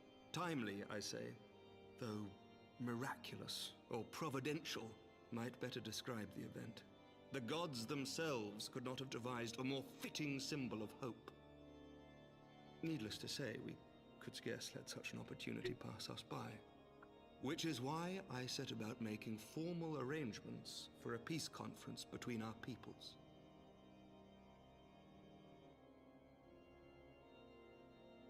You and yours have done more to bring us together than any, and it is only right that you attend. But I confess that is not the only reason I would be glad to have you there. Given Nidhogg's implacable opposition to the peace, it is possible that he and his followers may attempt to disrupt proceedings, in which event your presence would be a comfort to all in attendance. Pray understand, I have no wish to invite the worm's ire. But if our fractured nation is to heal, if we are to move forward as a people united, then we must do whatever is necessary to bring about lasting change.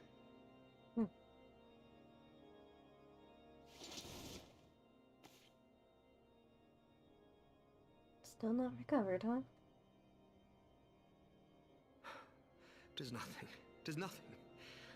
Lucia cautioned me against giving vent to my passions, lest my wounds reopen. It has not been easy reaching out to our opponents in Ishgard, many of whom sympathized with the actions of the true brothers.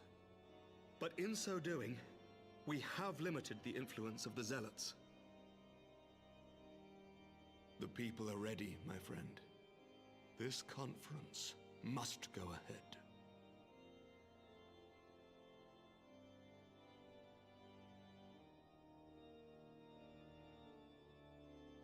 I knew you would understand. The conference will take place on the border of Ishgardian and Dravanian territory in Falcon's Nest. Lucia is there, seeing to the final preparations even as we speak. Pray join her at your earliest convenience. 'Twould not do for the guest of honor to arrive late, after all.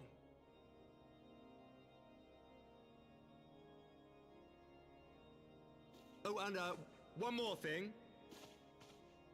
A drink. We should make time for one. Once the conference is concluded, I mean. By my reckoning, 'tis long overdue.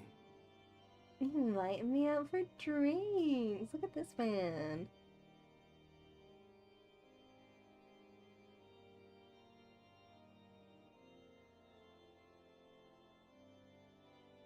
Though I did just discover that one of my good friends is gone forever. But hey, a drink with the good Sir Aymeric.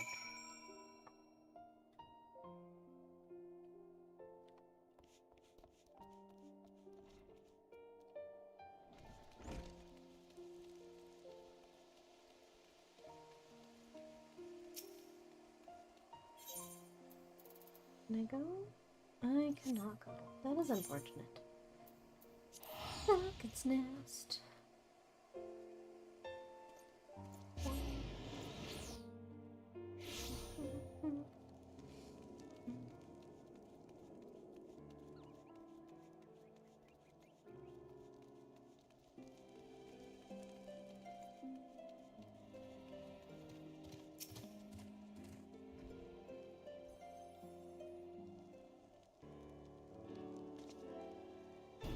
The Lord Commander said you would come, Sinico.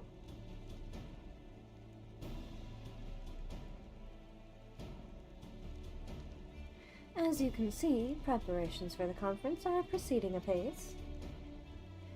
Mark well the curtain above.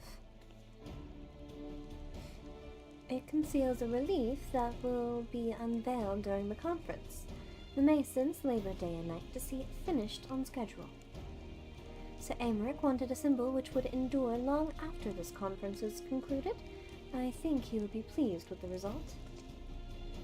'Twas not my war, but I made it mine, and to see it draw closer to a resolution fills me with a strange hope. His faith is infectious, is it not? His certainty that we can be better than we are. Forgive me, I am rambling. You must be tired from your journey. Go, rest. I will not keep you.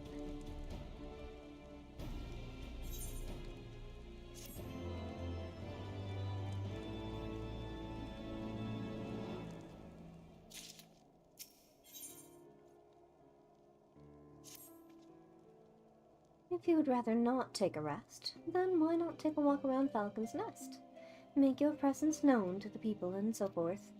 In addition to those who have come from far and wide to attend this ceremony, you may meet Lords Artorial and Amadelaine, who have graciously volunteered their services. They should be glad to see you. Now, if you would excuse me, I must needs return to my duties. Blah! Redwald, my dude. I am glad to see that the rumors were true. Well met, Mistress Shikami, and fear not, I have no intention of begging your aid with this or that. Everything appears to be in order. My only lingering concern is that one of the convictors might not have been informed of our plans. As I recall, Vidofnir may pass directly over their encampment. The last thing we need is a glory-seeking nobleman attempting to slay a Dravenian ambassador to a peace conference. That would be a great shame indeed.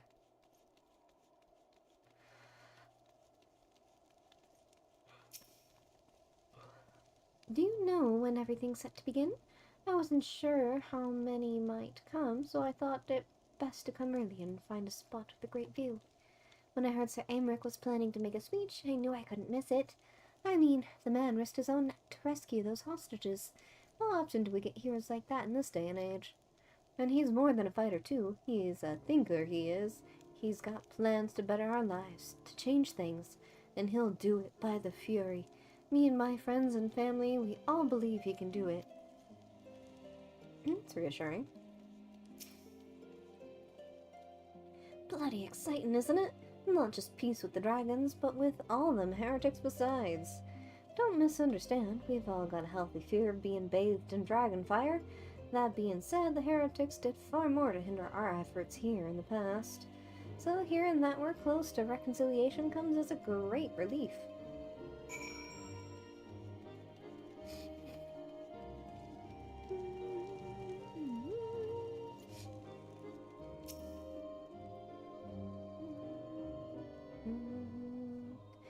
How much has changed since we fought alongside each other in the vault? If you had told me that we would soon be hosting a peace conference, I wouldn't have thought you a naive fool. Yet here we are, preparing to make that fantasy a reality. Ha! And here I am, laboring to make it so.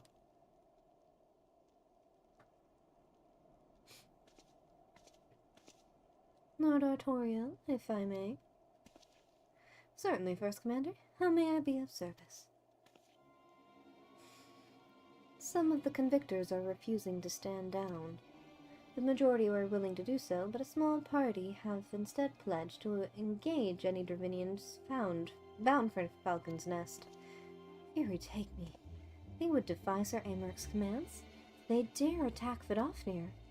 It will not come to that, but to see that it does not, we must needs hasten to their encampment. They should be far more reluctant to oppose us were a Lord of House Forton present. I understand completely. Let us depart at once.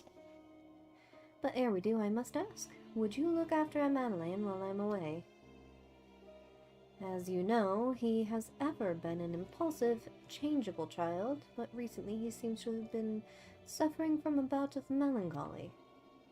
I thought to lift his spirits by having him assist with guard duty, a simple but honorable change, unlikely to expose him to danger given the presence of so many other knights. Alas, he has taken no interest, and I fear he may abandon his post in my absence. All I ask is that you keep an eye on him until I return, exhausting though that may be. Thank you, my friend. I promise we won't be long.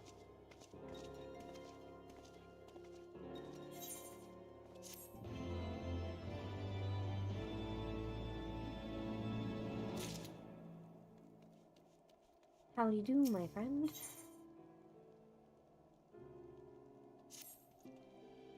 I'm rather busy at the moment, old girl, guarding this tavern, as it were. Oh, I see now.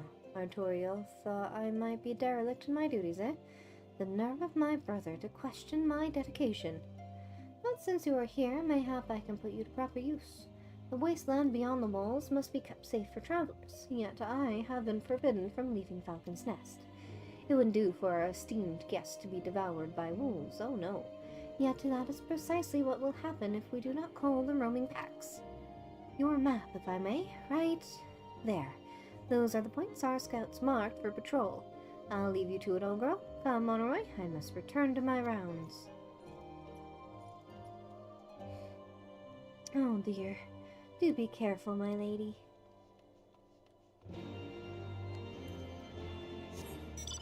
Sending me off so that you can do something else in the meanwhile. I see how it is. We'll get the other one on the way back. I believe in you, friend.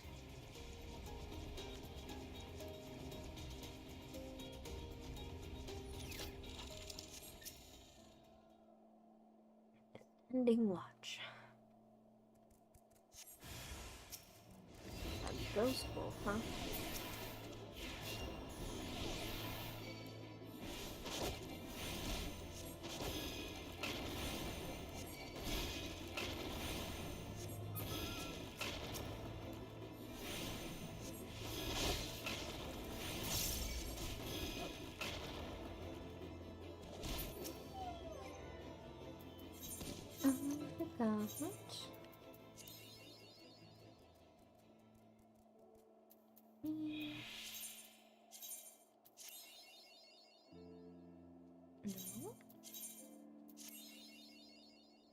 No. So close. May as well. Alright. Well, I just need a present.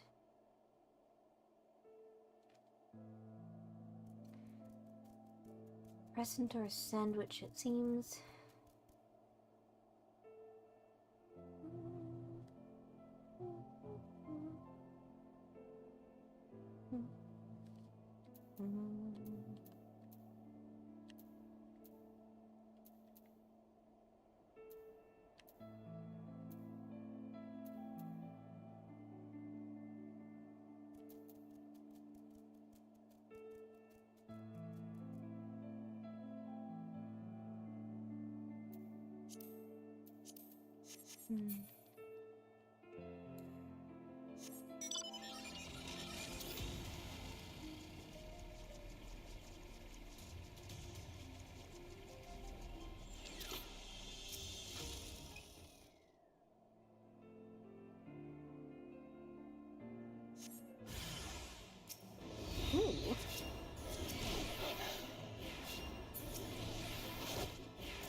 Himiko Shikami, Wolfsbane, it pleases me to inform you that I have completed my rounds, and that all is well in Falcon's Nest. Oh, and there was a grizzled fellow looking for you. You know, the one with that arsonist confess. The one that made that arsonist confess. Clever, that. Oh, Thancred. Thancred, was it? He was asking after you. Anyway, once I noticed the garish weapon he was sporting, I deemed it a waste to leave him be. I dispatched him to an area I neglected to mark on your map. Yes, this one. If you hurry, he might still be there. Well. Garish weapon. He just had a sword. So I don't think he has his daggers anymore.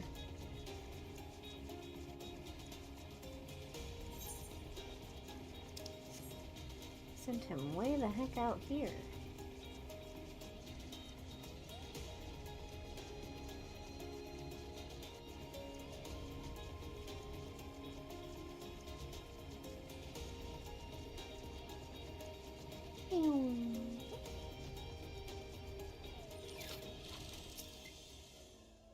Fancy meeting you here, Tsumiko. 'Twas fortunate I came when I did. These two would not have fared well against the wolves on their own. The young lord wasted no time taking advantage of you, did he? And me, I suppose. Let us return to Falcon's Nest, and see what other thrilling tasks he may have for us.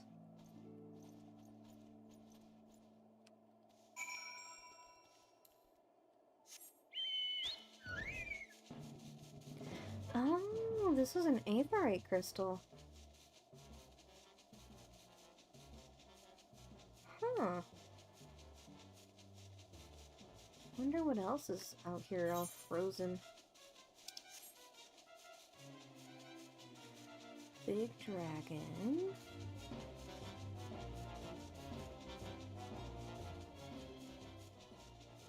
Huh. You know, I've never really taken the time to explore this place.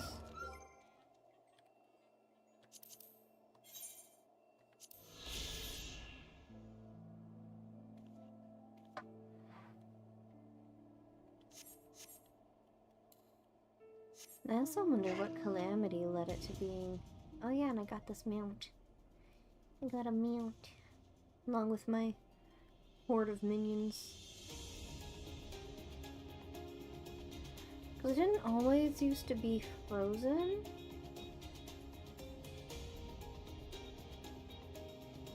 So I wonder when it got all frozen, you know?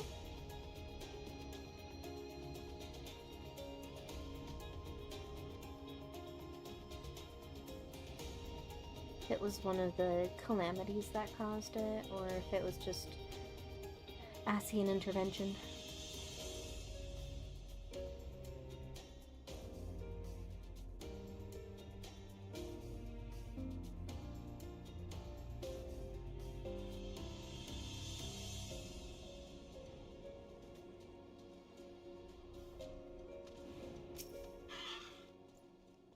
And there they are, a pair of gallant heroes, if I ever saw them.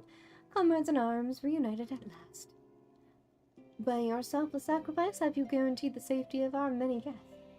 On behalf of Ishgard, I thank you both. And with that, there is not left to do but to enjoy our well-earned respite.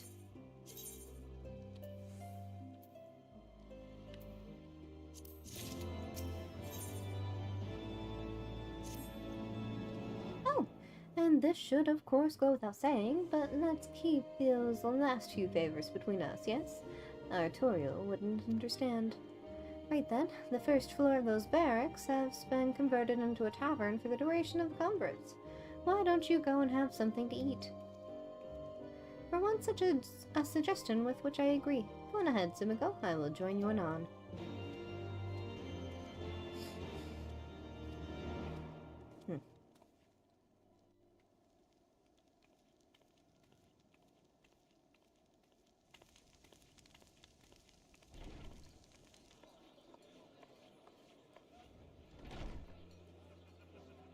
That's why he wears the bandana, the thing over his eye. It's because it's a different color now. Find yourself an empty seat and I'll be with you in a moment.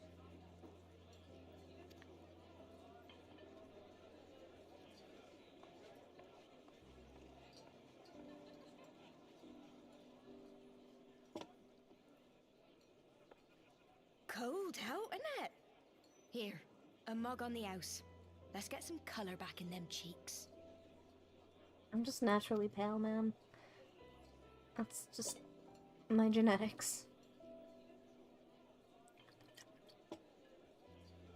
Afraid food will be a bit longer than usual. We've got a lot of hungry folk to feed, what with the conference and all.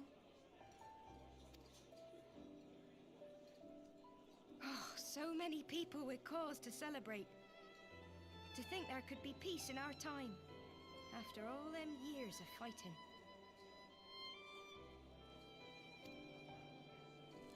When I heard about the conference, I knew I had to come.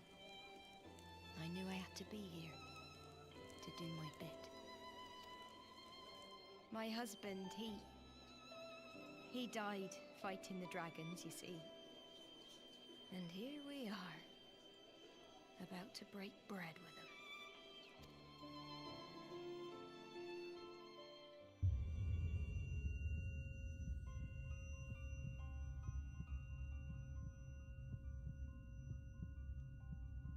You were right, my friend. You look tired. Reckon you could do with a good long rest? After all you've done, I'd say you've earned it.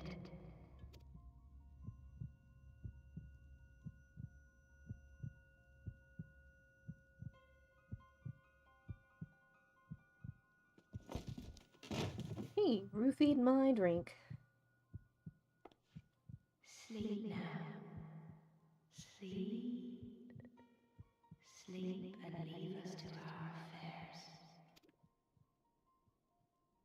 Madam? This was never your fight. Madam, please.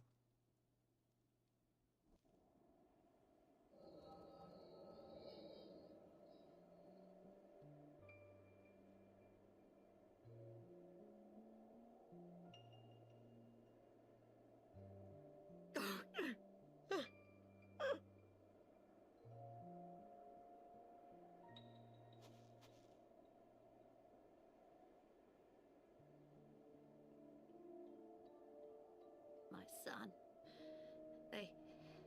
They told me he walks in Hallone's halls.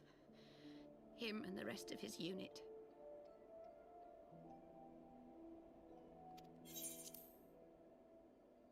They told me the same.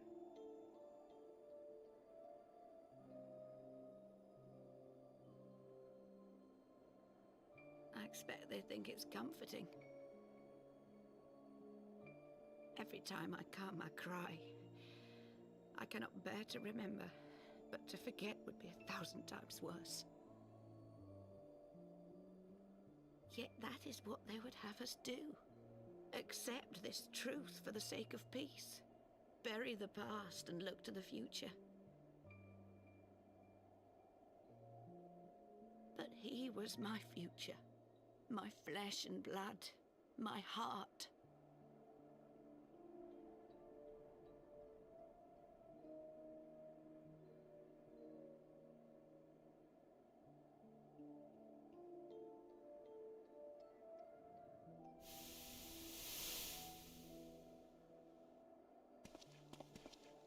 Is this it? We're the only ones with the courage to oppose this madness? Cowards, a lot of them. They think only of the prize, of the peace Sir Emmerich promises them. They know in their hearts it's a lie, but they go along with it anyway, desperate fools. But not I. Not I! I see the worm that killed my brother in my dreams every night, and I will not rest until he lies broken at my feet.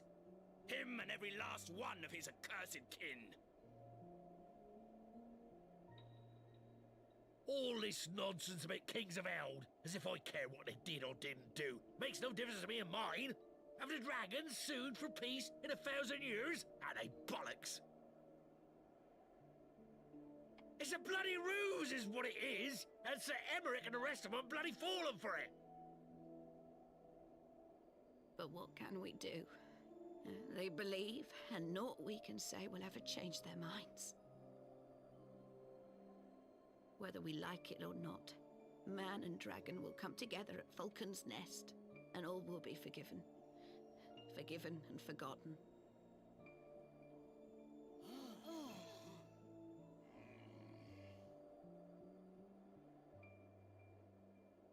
No. I will not let that happen. Oh? They will remember the true face of the enemy. I will show it to them. And we will rise up against them once more. Ma'am, I need you to calm down.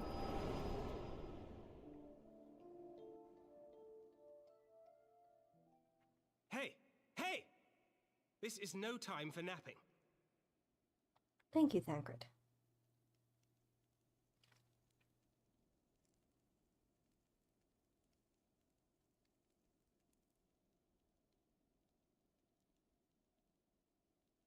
Do you have your wits about you? Good. Come with me. We have a crisis on our hands.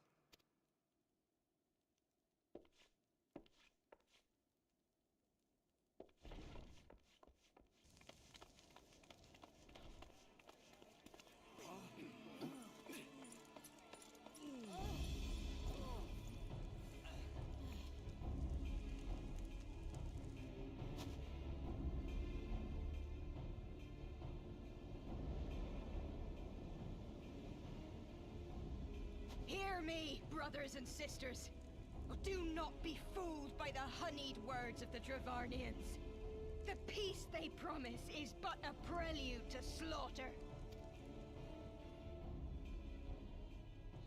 Remember, your husbands and wives never returned from war. Your children torn apart by fang and claw. All your loved ones shown no mercy. Does not your heart cry out for vengeance? Your blood boil at the injustice? Remember the face of your enemy, brothers and sisters. Remember it, and strike back!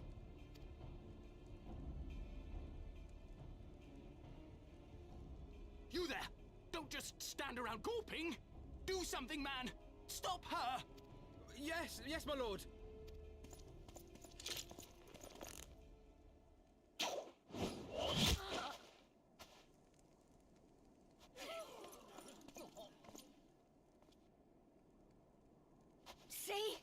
See here the true nature of the Highborn. With lies and deception they lead us to our doom.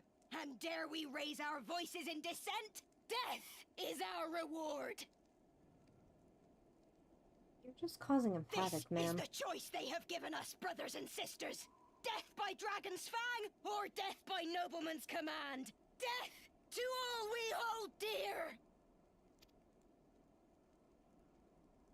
I spit on your choices, noblemen! You will take no more from me! No more! No more!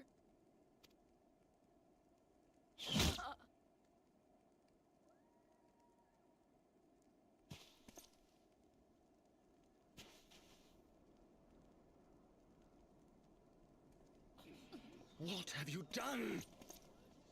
What you told him to do. I only did as you ordered, my lord.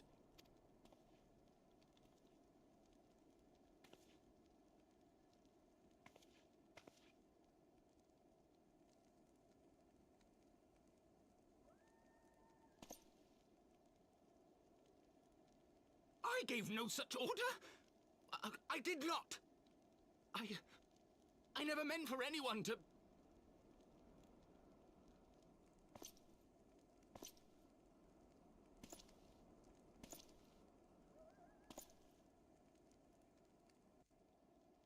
Oh boy.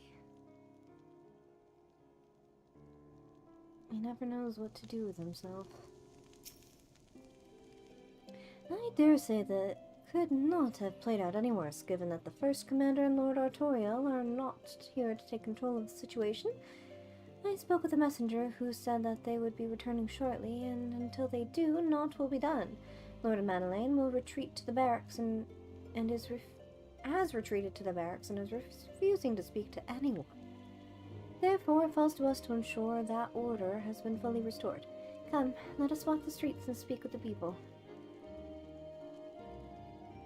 That's all we really can do, I guess.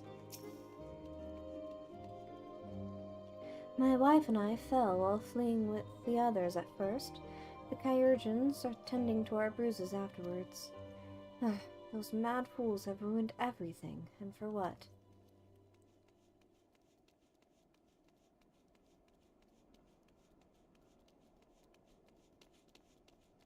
Hello.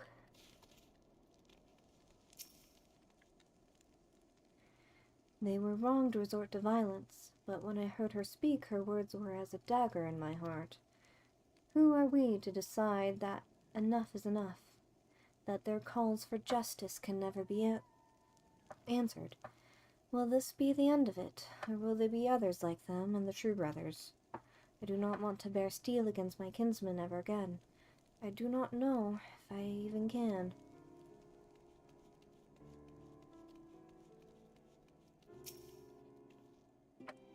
I had heard the rumors that the young lord was a drunken fool. What imbecile thought it would be a good idea to let him have the run of Falcon's Nest?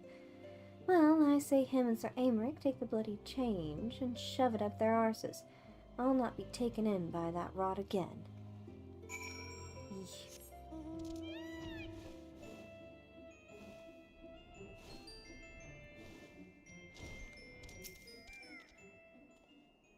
what say you? So the violence has passed, but the people are far from recovered. That is to be expected. For the moment, it appears that no innocents were harmed by the guards, but the blame for all casualties can be placed squarely upon the protesters. Nevertheless, the people will not soon forget the image of a young lordling ordering a public execution of an unarmed protester, one whose words resonated with the hearts of many. After all, who among us has not lost loved ones?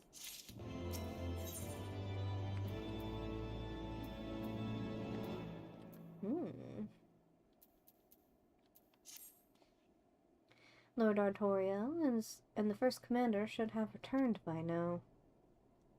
To the tavern, then. Their first orders of business will be to speak with Lord Manelaine, and I somehow doubt that he has moved an ilm since we last saw him.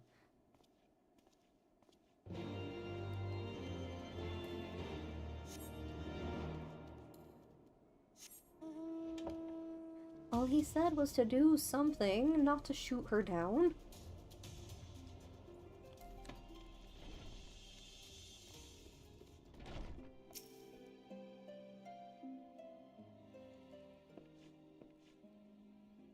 My apologies, Tsumiko. I bear full responsibility for this debacle. There will be time for that later. I, for one, am more concerned about picking up the pieces. What do we do now? According to initial reports, the protest was orchestrated by the young woman whom Lord Manelaine ordered shot. She and her conspirators infiltrated Falcon's Nest, posing as servants and guests. Several were taken alive, others resisted and were struck down. Still, others took their own lives. Our forces suffered casualties as well, but by the grace of the Fury, no civilians were seriously injured. Still more remarkably, the ringleader yet lives, for the time being at least. The Kyurgens are doing what they can for her, but she may not live through the night. Given their impeccable timing, it is like that the convictors who drew us away from the hamlet were in league with the protesters. Accordingly, we have detained them for questioning. I'll be sworn that these villains spent as much effort plotting the failure of this peace conference as we did a success.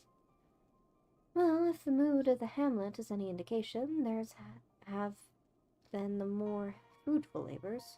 In the wake of the protests, the people seem disillusioned.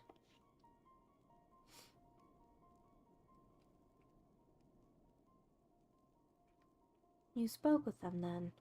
I see. Sir Aymeric placed his trust in me. It will be difficult to explain what has happened here. Remember how far we have come, First Commander.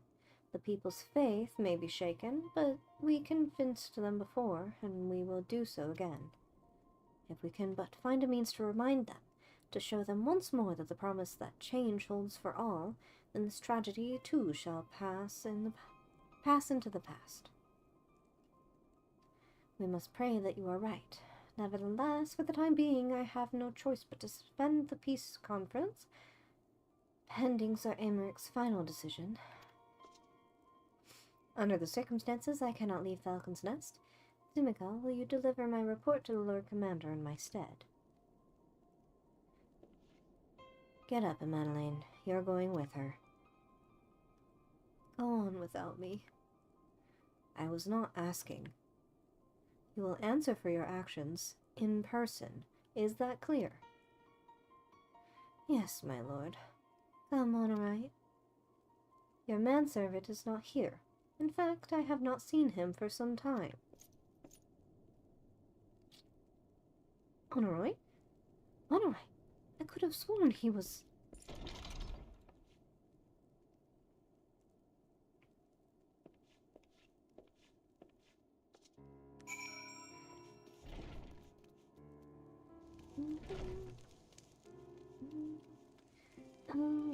Oh, where did this sweet boy go?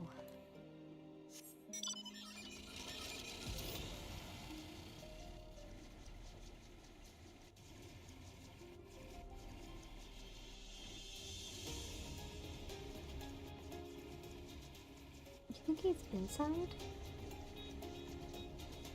No. here because he's up.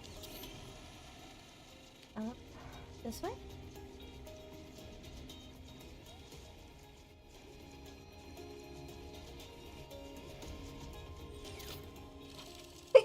Ew, excuse me.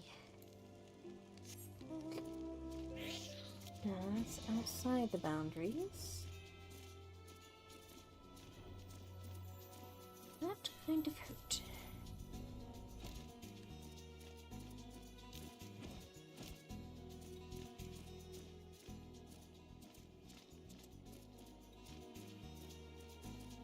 Never know which one of these I can go into.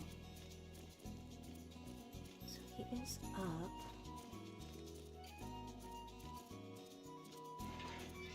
Ah. What are you doing?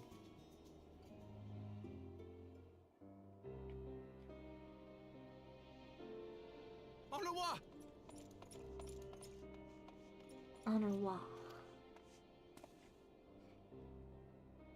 No, no. What have they done to you?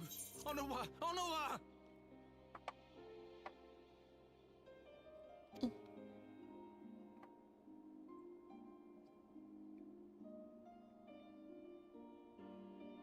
Is that you, my lord? You seem rather flustered. Because of you, you imbecile! What in the seven hells happened to you?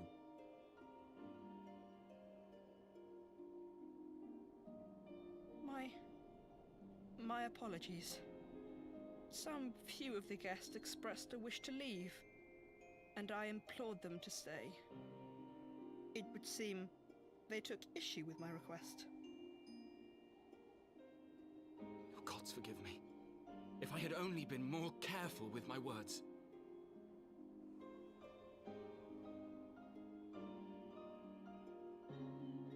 Do not blame yourself, my lord. I know that you and your brother have Ishgard's best interests at heart. That poor woman. She lives in the past, clinging to the memories of the lost. But the future holds so much promise, so much joy. And you know that better than any.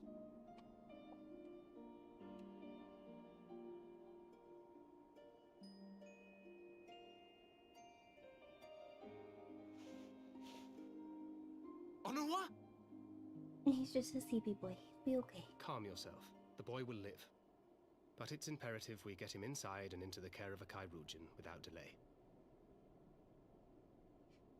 Kairujin. Oh, we were so close! Why does it all have to fall to pieces? Don't they want to live in peace? Don't they want to be happy?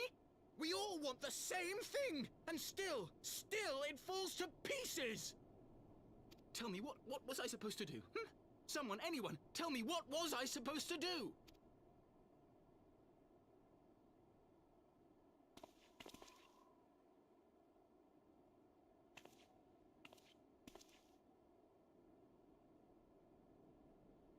Stop looking to others.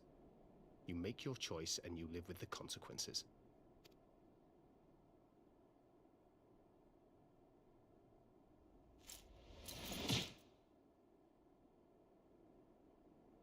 And what would you know about consequences?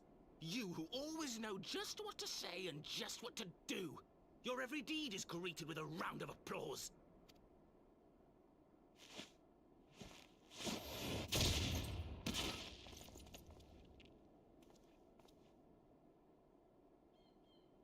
You know nothing about me. I have fought tooth and nail for the people I hold dear. Done everything in my power to save them. And I have failed. Learn to live with it. I have.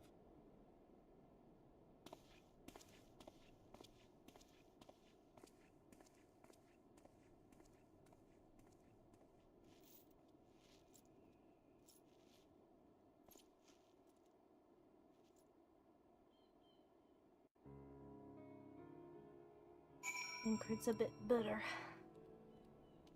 turning into a bitter old man.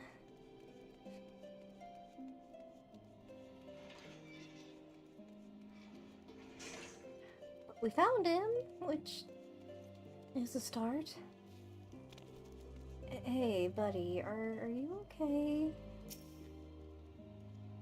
I may have overreacted, but it needed to be done. He was becoming hysterical. I understand the desire to look for reasons, for excuses, to convince yourself you had no choice. But the past is the past, and there is naught to be gained from reliving your mistakes. I know this, but he... Ooh.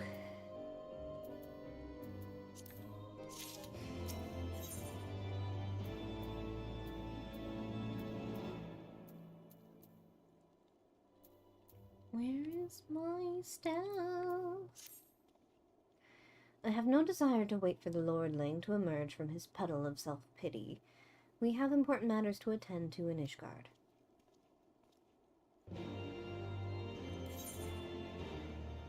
Yeah.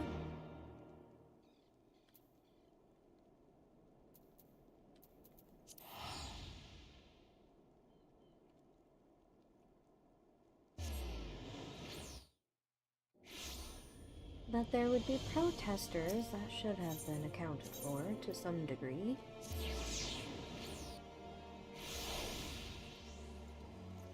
And yet here we are.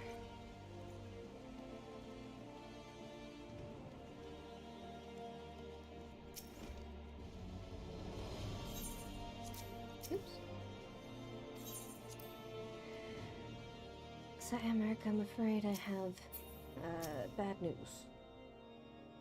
I come bearing bad news bears.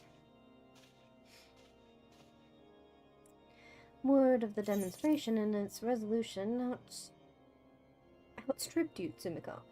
Every man, woman, and child of Ishgard has heard the tale. 'Tis rumored that my youngest's lack of judgment was to blame. Of course, such stories are prone to exaggeration. What exactly came to pass?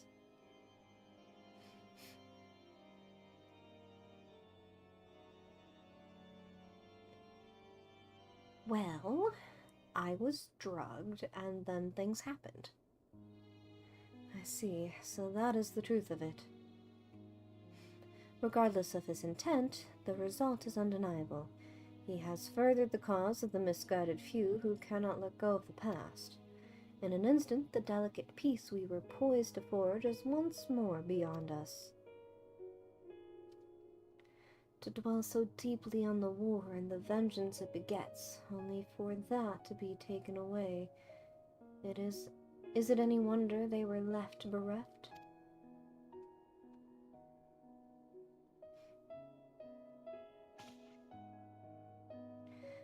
For what was this sacrifice? Have we not to show for our suffering? I thought peace a sufficient salve, but mayhap I was mistaken. We are warriors, Lord Edmund, and ours is a nation built on centuries of warfare. Right or wrong, this is who we are, and we deny it at our peril. To hold on to the past without being beholden to it, we must needs find a way to honor the sacrifice of our forefathers without glorying in their excesses. A difficult path, to be sure. We dare not deny the scars which mar our nation's soul, lest we spur the disillusioned souls to retrace them. But, as you say, we dare not revel in the past glories either, for they are tainted all. A clear, unambiguous enemy, and an undeniably righteous cause. 'Tis a bitter reflection, but lies though they were, they did long serve to unite us.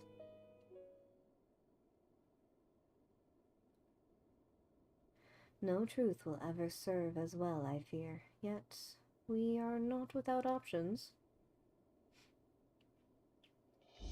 At our last meeting, a proposal was tabled by the other members of the Eorzean Alliance for joint military exercises, to strengthen the ties between our nations and test our readiness to meet with a common threat. I had thought to delay these exercises until after the peace conference, but mayhap a grand melee would be just the thing to lift our beleaguered spirits. Better still, an occasion for the Temple Knights and the Watch to take to the field as allies, a unified Ishgardian force filled with men and women from all walks of life. which would stand against a coalition of the allied nation's finest. Hosted by Ishgard in the shadow of the gates of in the shadow of the gates of judgment, a victor under such circumstances would serve as a reaffirmation, nay, a declaration to all and sundry that we are as strong and united as ever. Such a victory would do much to fan the flames of patriotism, it is true, but if this should be defeated, though even to hold our own against the cream of 3 nations might be presented as a triumph. Very well, you may count on my support for what little it is worth. However, I have a request. I would have my son Emmanuel take part in the grand melee. By his deeds has he brought shame upon Ishgard, and so by his deeds I would have him bring our nation honor. As you wish, my lord. If that is his desire, then it shall be so. Now then, we have no time to lose. Simcoe, would you be so kind as to deliver my instructions to Lucia? I shall write to the alliance leaders at once and begin making arrangements for the grand melee. Should you chance to see my son, pray inform him of his duties. If he has not already returned, he will soon enough, making every effort to avoid me.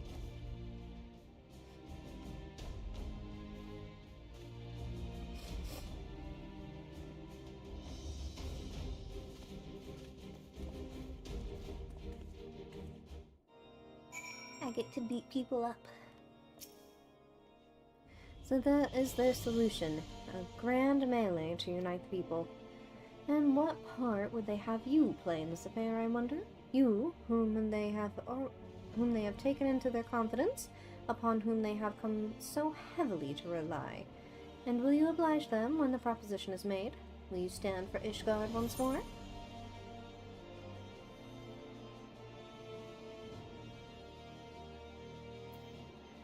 I will stand for my friends and comrades, not a nation. Poor choice of words. For friends, tried and true then, the living and the lost. So, for this grand melee of his, Sir Aymeric wishes to field a force comprising both the Temple Knights and Hilda's Watch, yes? I can only imagine what she will have to say about that. In fact, curiosity compels me to go and see for myself.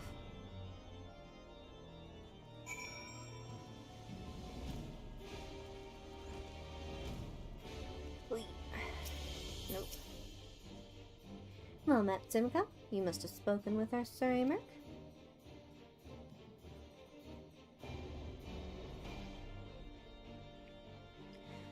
I was aware of the Alliance's request, so Sir Aymeric would turn these exercises into a spectacle for the masses. It is not that I doubt the efficacy of such a plan. Indeed, I know its effectiveness only too well, having witnessed it firsthand. Nevertheless, he has not once given me reason to doubt his intentions, and these are desperate times indeed. I will select the knights for the event forthwith. As for the watch, we've got it covered, don't you worry. Did he now? How considerate of Master Thancred to seek out our young watch commander of his own volition. Alas, he acted prematurely. Pray deliver this list of watch candidates to Hilda. I would have her best men and not her most dispensable.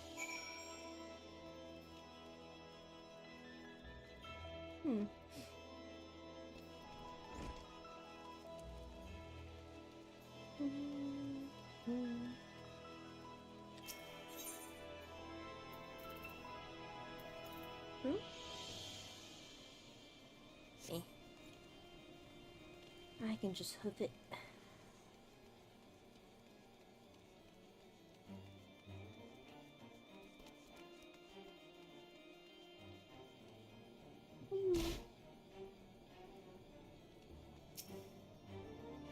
Thangred's been telling me all about Sir Americ's grand soirée. Seems we're expected to join in.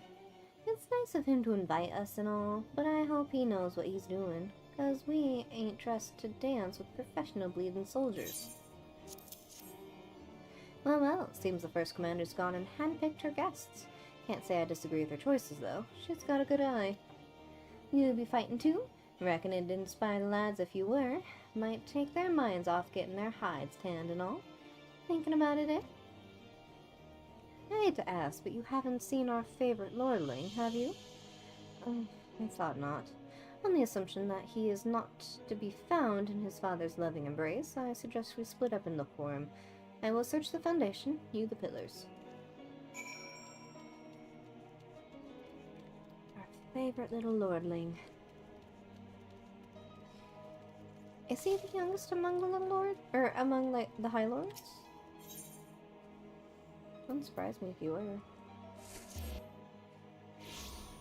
His favorite spot is the markets.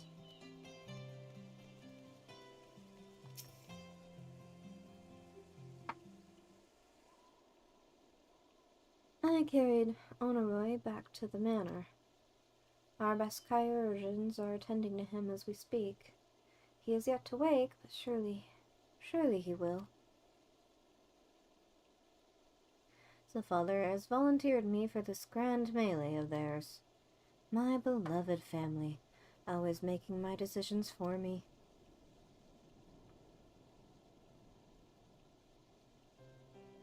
No, it's not like that. It's just, well, you wouldn't understand. How could you? You are free to be the woman you want to be, whereas I am a son of House Forton, don't you see? My future was determined before I was born. What I could and could not do. Right or wrong, that was the way of it, until the old order began to crumble. Now we must wander amidst the rubble, searching for a purpose, for a place. All around me, brave men and women rise to the occasion.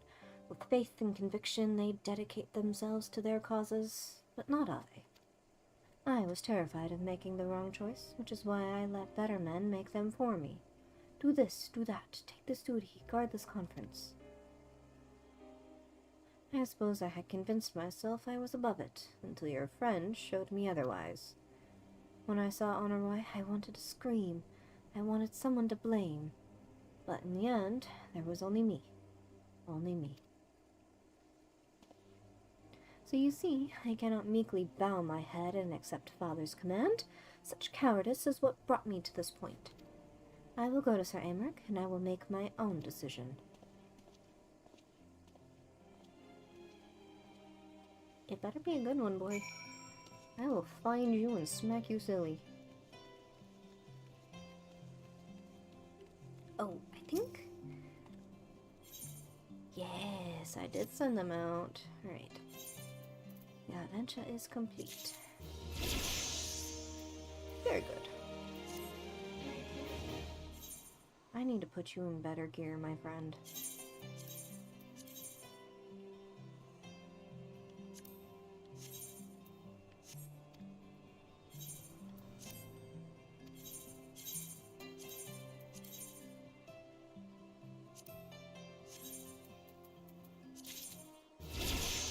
That Lalafellin lentil.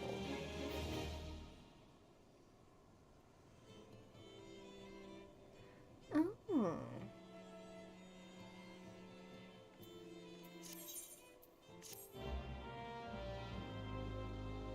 Oh shoot. I wasn't supposed to send you back out. Oh well.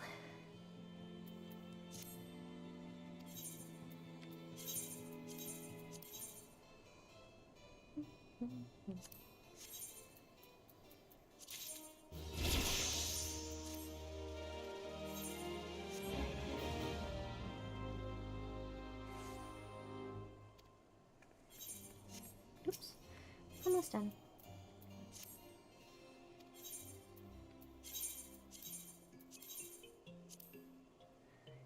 Anything else I can give you? Not really. No, I can give you... I got a book. A book.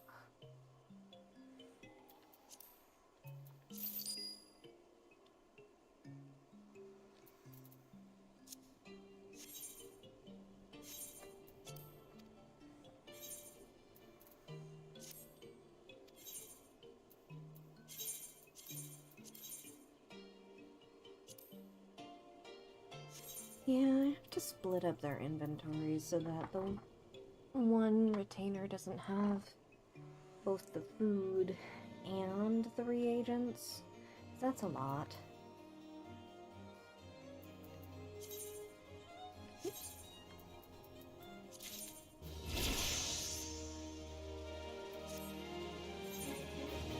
Give me 1 second. I'll be right back.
Spring.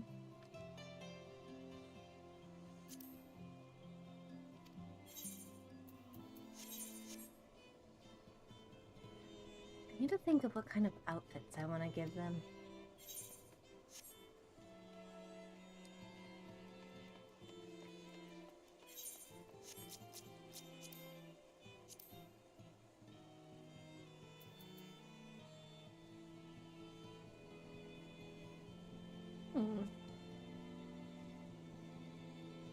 It's a nice shirt.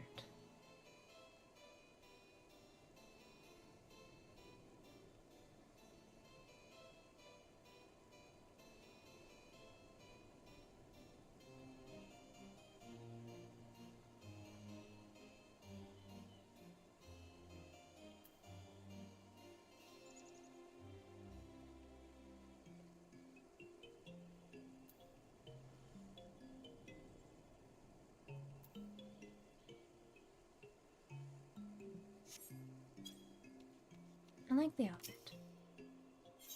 It's a good outfit. Where am I going now? Back to the Lord Commander.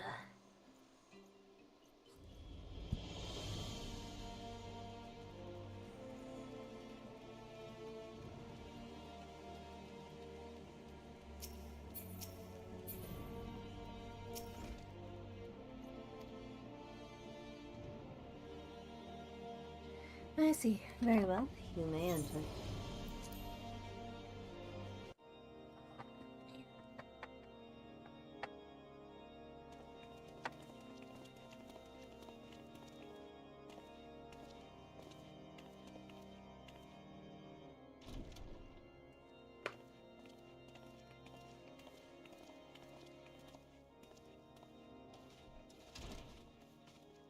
Lord Commander, if I may?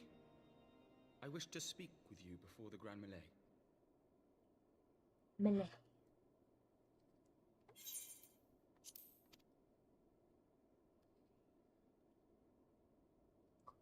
Proceed. How do you do it, my lord? How do you lead with such certainty? when so many of our countrymen will not hear of peace with the Dravanians? Some of them hate you almost as much as the dragons themselves. They decry you as a patricide in the streets. They even tried to kill you, for God's sakes. Yet still you march on, undaunted, where no archbishop dared to tread. What is your secret?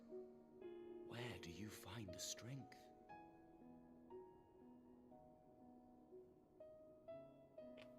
For centuries, our nation has been punished for the sins of our forefathers.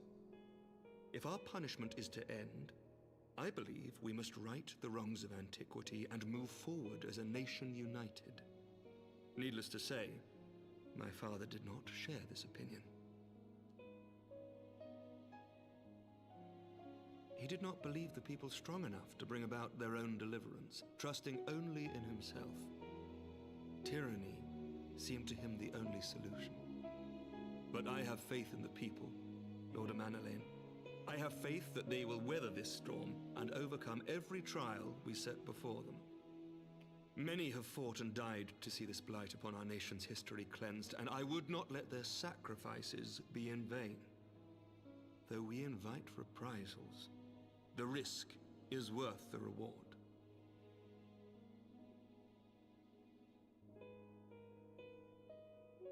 I want to believe. I do.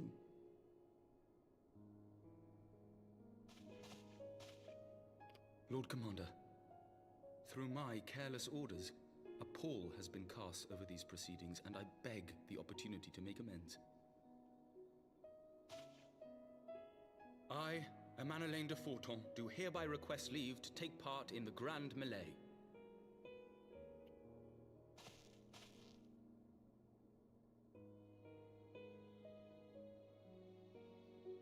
Proud Papa. Who am I to deny such a heartfelt plea? We would be honored to have you join the fray, my lord.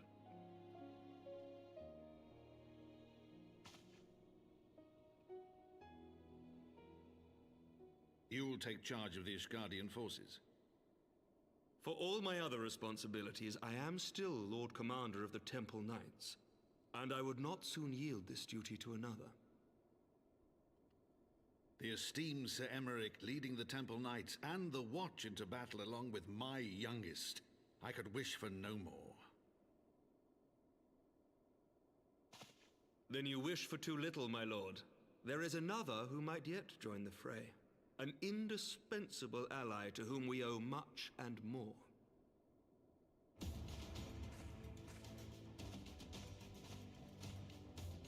An adventurer beholden to none who nevertheless chose to champion our cause, who has shared in our suffering and in our glory. A warrior without equal, who I am privileged to call a friend. There is no one I would rather have fighting by my side. I ask this in full knowledge of your obligations, and will not think less of you should you refuse. But if your conscience will allow it, might you oblige me, my friend, one more time?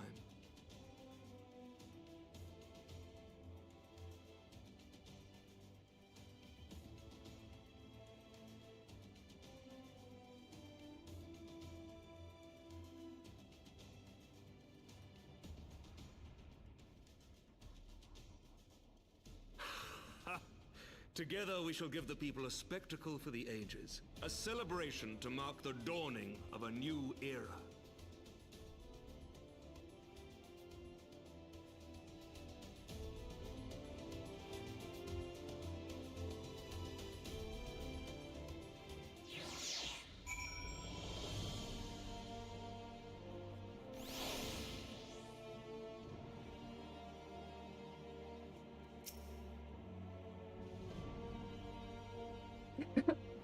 God help me, I think I might be in love.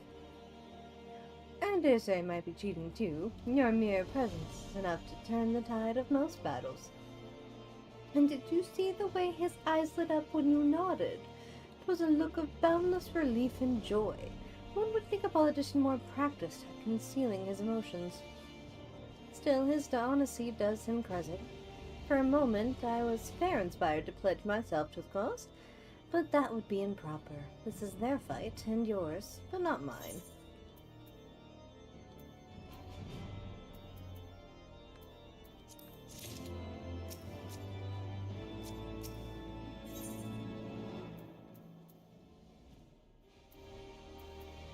No, still?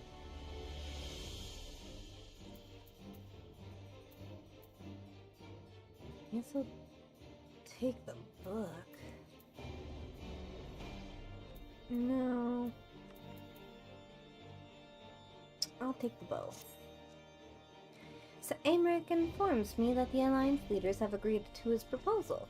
The grand melee will be held here, in the shadow of the Gates of Judgment, and in sight of the capital. An announcement has been made, and allied forces are currently en route. The eyes of Ishgard are open wide, Sumiko. We must not fail. A rare opportunity to see you pit yourself against the allied forces. Outside of Cartno, perhaps. I would not miss this for the world.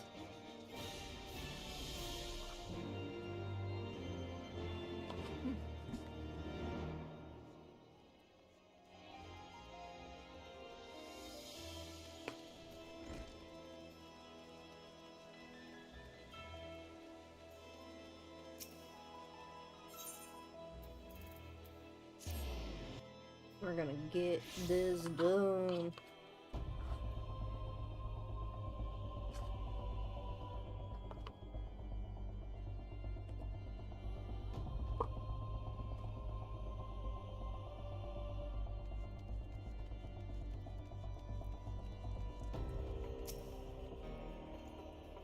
There she is. I say, when you didn't appear, I began to question. Nothing. Never mind. Ahem. To think that we are mere moments away from facing the cream of Eorzea's soldiery in battle, that I am mere... But what if... Oh, what am I saying? I have to stop imagining the worst. I must think of the victory, of the glory, of the stories I will tell Honoroi when he wakes. I'm ready, old girl. Are you? Oh, let's get it. By the Fury, how could I forget? Father bid me present this to you. I know it's sudden, but we believe the men would find it inspiring if you bore the colors of House Forton in battle. Pray do us this honor. Okay, cool. I will not be Santa Sumi. I will be... Oh! There he is. The Raging Bull.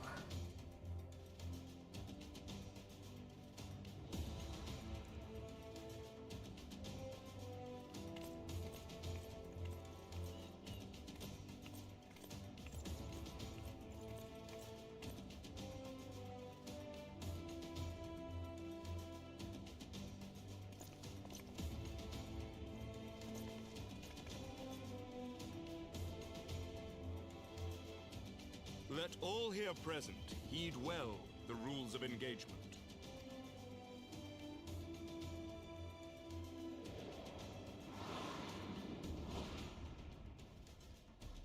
Grand Melee is a large-scale battle in which an allied company of Uldan Gradanian Luminsan forces will be pitted against the company of Ishgardian forces.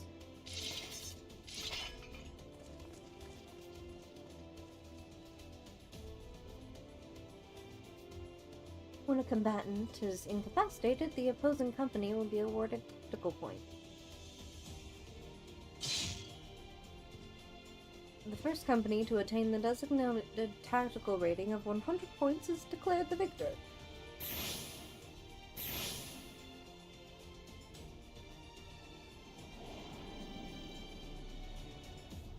During the Grand Melee, officiants may mark certain combatants with the Fury's gaze, which will be indicated by an ethereal tether linking them to their company's flag.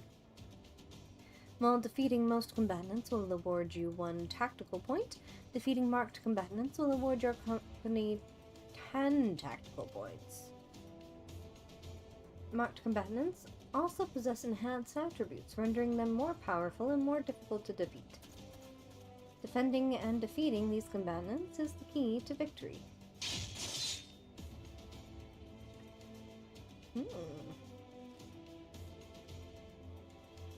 For the honor and the glory of Ishgard. Isn't he still injured?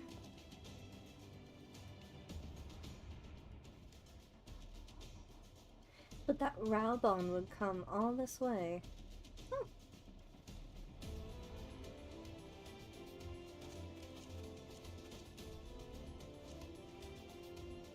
All is ready then.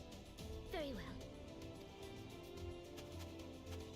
Brave men and women of the Eorzean Alliance, let the grand melee begin!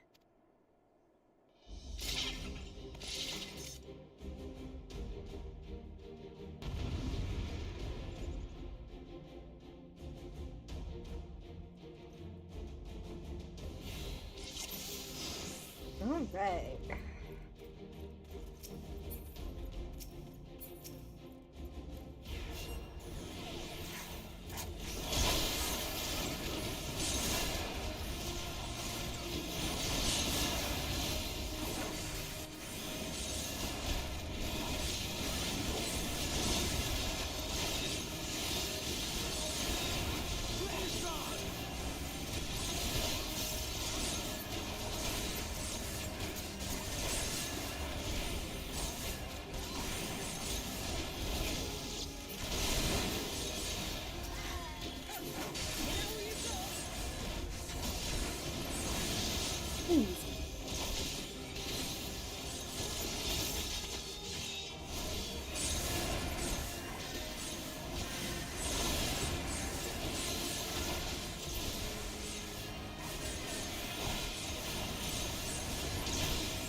No, that guy.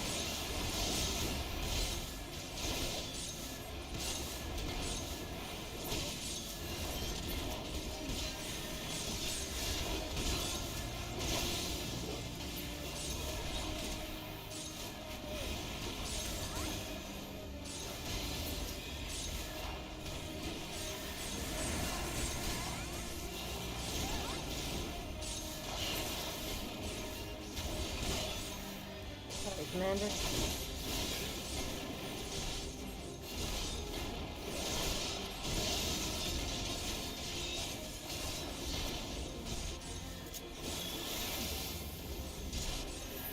I don't know if that actually works.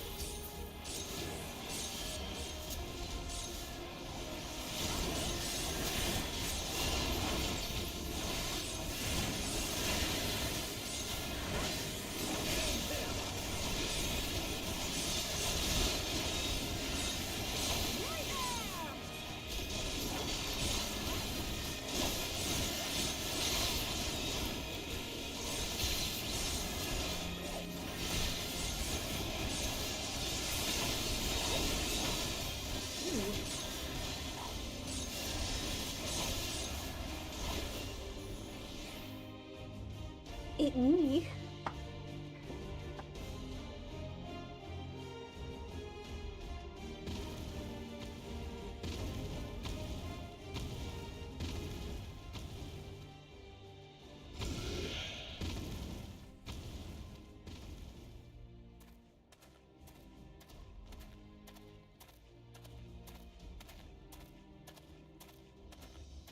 He's like, no, you guys carry on.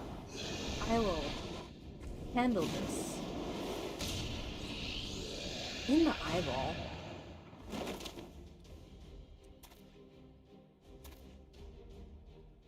Continue the melee. I will deal with him.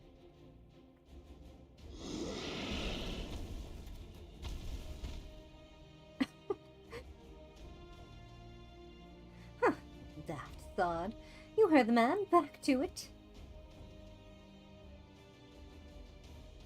All forces, form a line on Simicon. Now.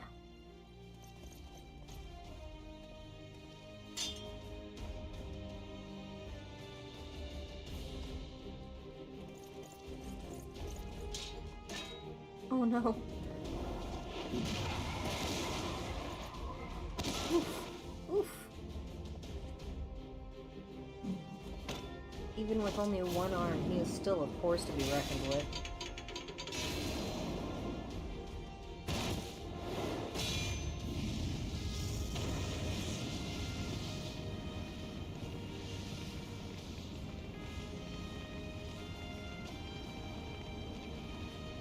It's like just you and me.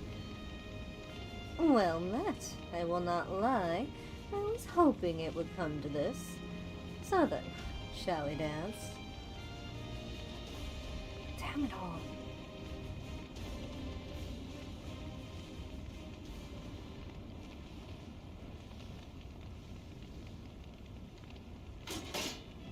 Ooh.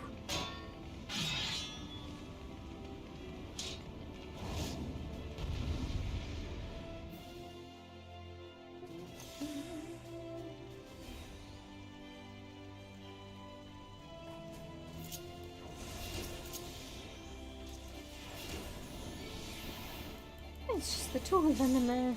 Yes, it is. On your guard, Lord Manley. Our fight is not yet finished. That's all you bastards got? Come on, then. Give us another. I'll be fine.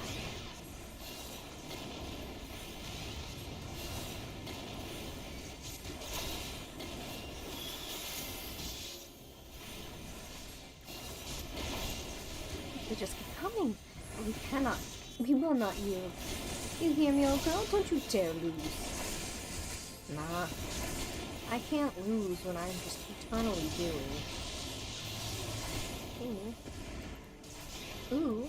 Ooh.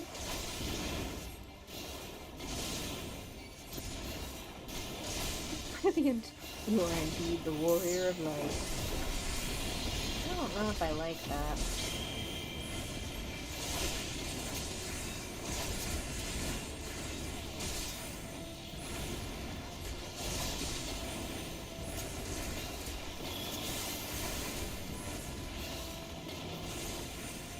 Pretty sure this is a DPS check. And one more? One more? I got it? Ah. That wasn't so bad. Take your victory. You've earned it.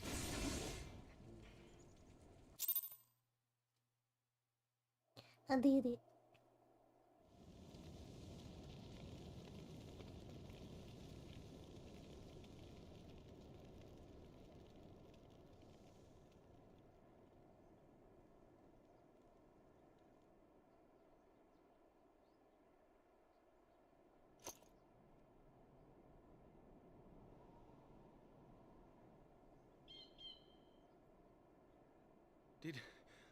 Did she win? Then we...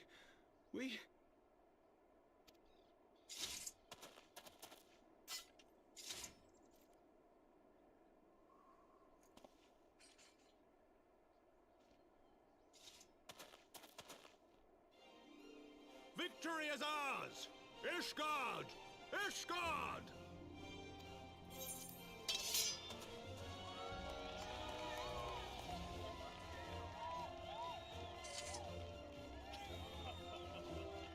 Well fought! Well fought, my friend! You truly are the warrior of warriors. Thank the Fury you were on our side. Just a side note, like...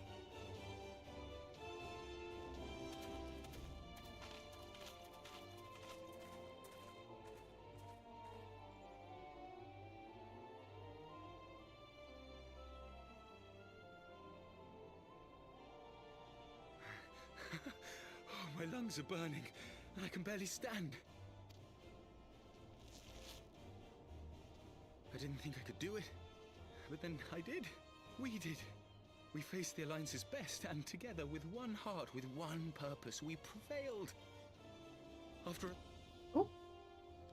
Oops. The future holds so much promise, so much joy. We need only show them the way.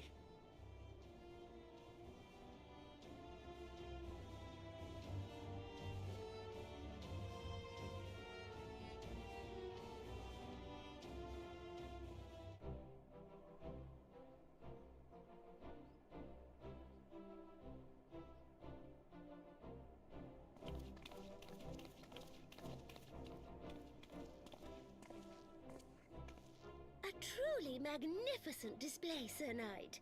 While doubtless less than pleased, I am quite sure the Grand Companies are honored to have been bested by such valiant warriors.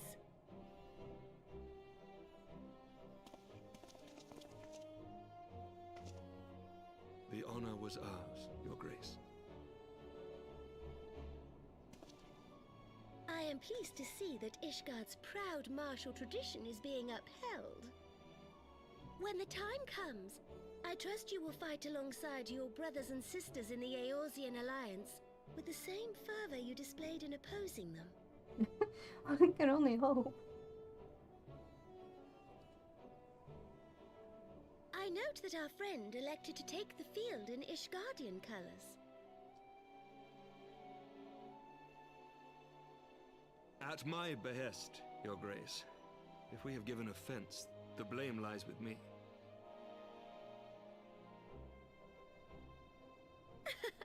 Fear not, Sir Knight. It was a surprise, nothing more. And any hint of ill feeling was thoroughly dispelled by the spectacle of our mutual friend's duel with General Raubarn. Heard in the background, I was like, hell yeah.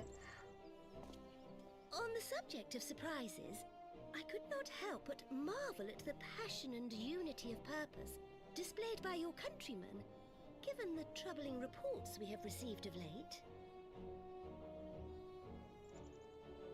I shall take that as a compliment, Your Grace. The events to which you allude are the price of change. The end of the Dragonsong War marks the beginning of a new era for our nation, and for the people, high and lowborn alike, who will lead her into the future. Ah, yes. The people.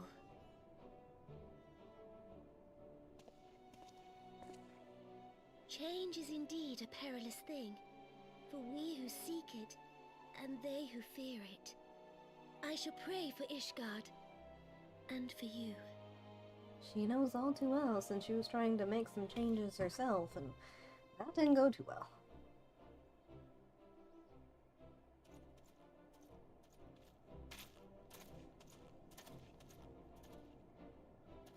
Well, So he that made returns. for a refreshing change. Congratulations on your victory, by the way.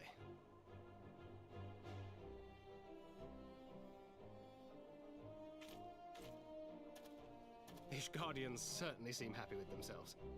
I, for my part, am merely glad you did not strain anything in the process of single-handedly winning the battle for them.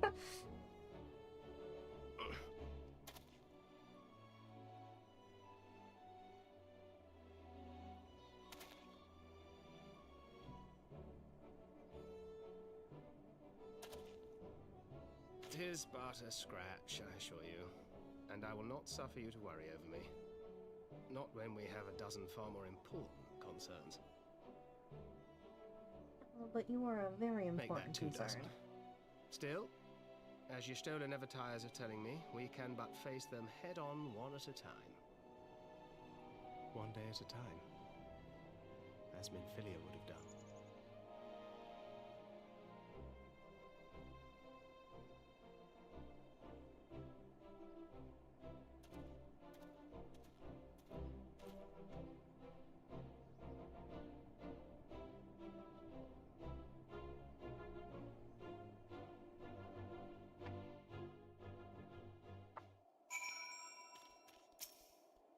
Well, balls, balls. I had forgotten what it was like to feel so alive. Not since leaving the blood sands have I had the privilege. Not since the bull of Alamigo hung up his swords. Back then, the outcome might have been different, but I do not begrudge you your victory.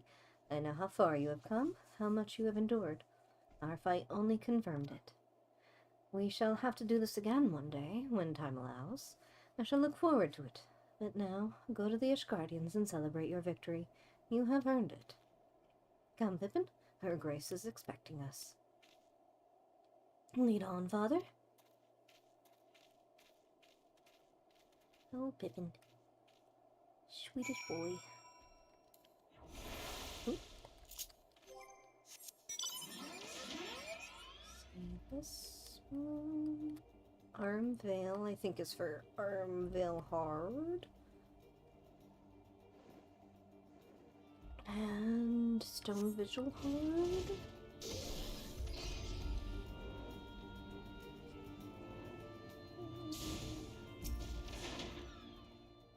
Said your goodbyes. In all the years I have known Raban, I cannot recall ever seeing him look so happy in defeat. Well, everything seems to be falling into place, does it not? The Ishgardians have claimed their symbolic victory, and the Eorzean alliance has been strengthened in the process. Be proud, Sumiko. You made this happen.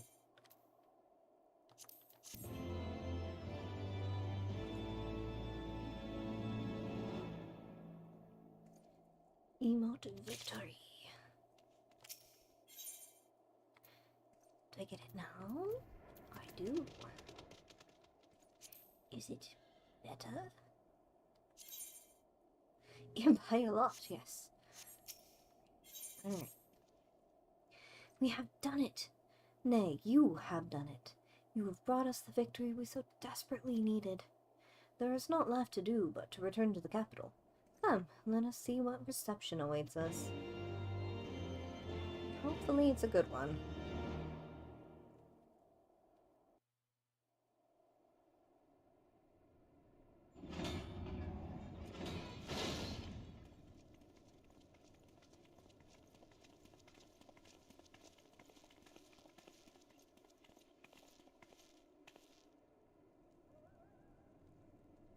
It is quiet.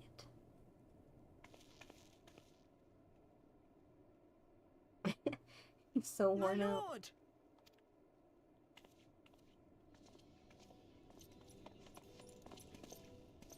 Honorwa, my boy. Shouldn't you be in bed? Thank you for your concern, my lord. But I have largely recovered from my ordeal, and I have naught but several scars to show for it, which I have been told some women may find appealing. I see. And to think I was worried sick over you. Madeline's sure being... I understand, my lord. Well, let's put that theory to the proof, shall we? My lord? Twould seem that a great many things have occurred in my absence. I thought I might begin to make amends by welcoming you in person. The messengers spared not their chocobos to bring us word of your victory in the grand melee. I cannot well describe our relation when we heard the news. It called to mind the day we rejoined the Eorzean alliance, and I glimpsed hope rekindled in the eyes of the people. The Fury herself ushers us into a new era. Sir Emmerich, the time is now. Aye, that it is. Reconvene the conference and summon Vidofnir to Falcon's Nest.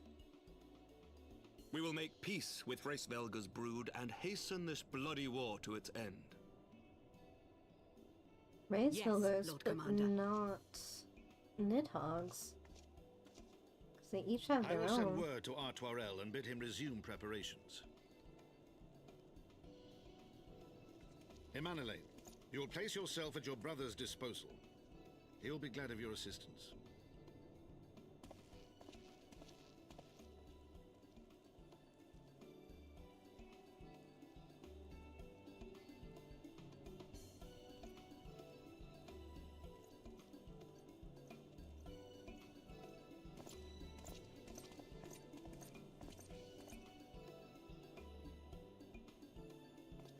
No stopping it now, is there?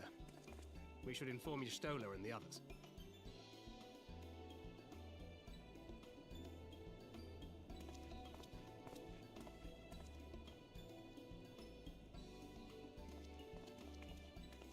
My dear friend, I doubt I will ever be able to thank you enough. But when the conference is successfully concluded, I damn well mean to try.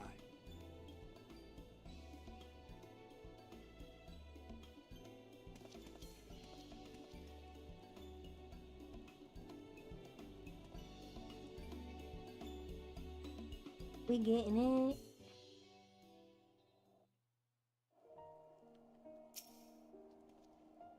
They say you dueled General Raubon within a ring of flames. Did not think the man so ostentatious. Would that I could have seen it. After we parted ways in Matoya's cave, I returned here to speak with Tataru. We agreed to tell the others that our search for Minfilia had reached an impasse. I subsequently learned that you had left for Falcon's Nest, but I thought it best to keep to myself for a time. I am wont to rely on you overmuch when we are together, and I needed to think, to reflect. I still do, I suspect, but matters here seem to be coming to a head. In short, there are some things I feel I must say, though nothing so urgent that it cannot wait until after the conference. So let us make for Falcon's Nest and see if Lord Artoyael has need of our assistance.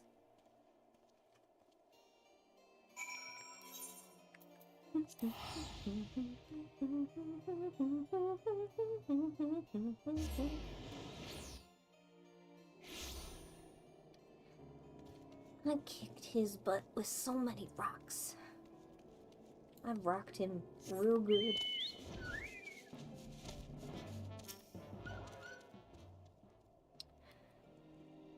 Well met, Mr. Tsukami, and thank you for looking after my brother. They say he fought bravely, that he did not dishonor his house, but you, my lady. To you we owe everything. As you can see, here we have made every effort to strike while the iron is hot. We made our intentions known, and that all would be welcome to attend, and so they came. By the grace of the Fury, they came. The ceremony will not be a lengthy affair, but there is still much to be done. I would speak with you more, but I must see to my duties. As for you and Master Alphino, you will do naught but enjoy yourselves. Is that clear? If any dare beg your assistance again, I will have words. I'm okay with helping. Well, there you have it. We have been forbidden from meddling. Shall we wait, or have you other matters to attend to before the ceremony begins? Excellent. I only hope Thancred and the others will not be late. Epochal events do not come around very often.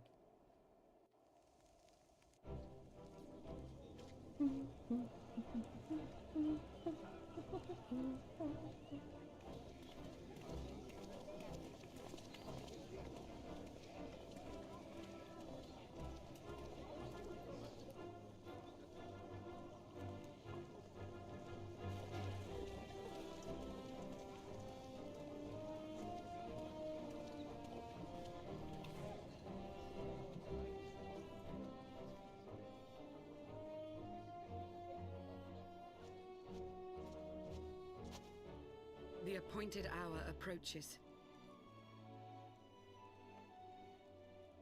Aye.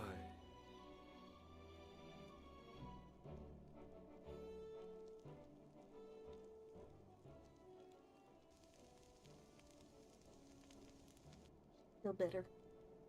She begged leave to watch the proceedings. I saw no reason not to grant it.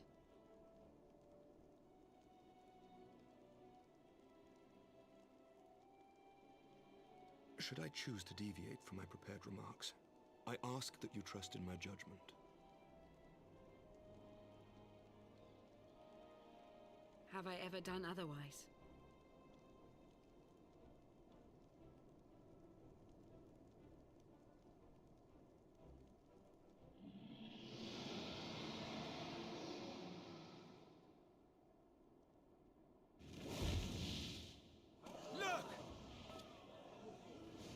Yes, 'tis dragon.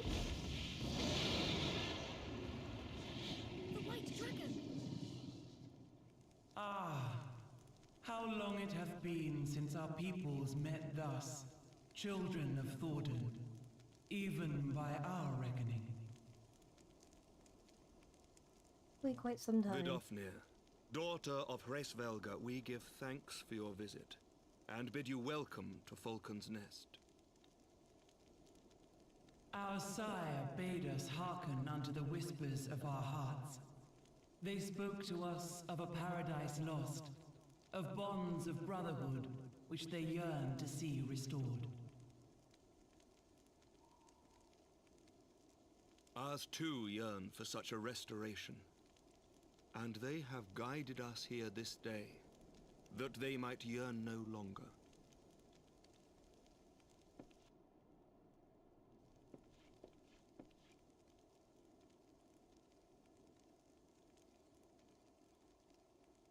Everyone's so colorful. Brothers and sisters, ye who stand as witness, hearken to me.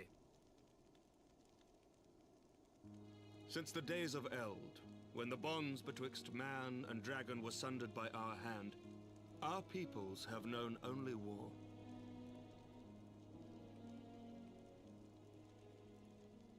Bloodshed without end, losses beyond counting, and still we fought. And still we fought.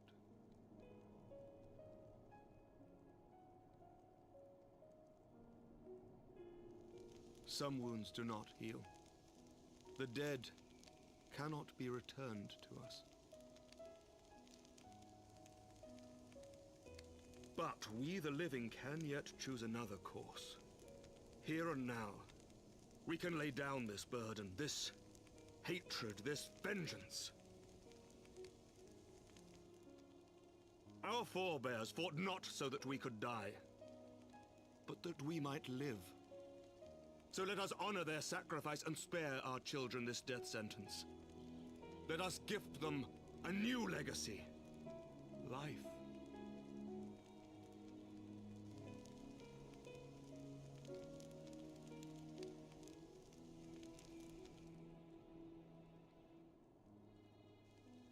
Betwixt our peoples yawneth a divide deeper than the deepest abyss, wider than the widest sea.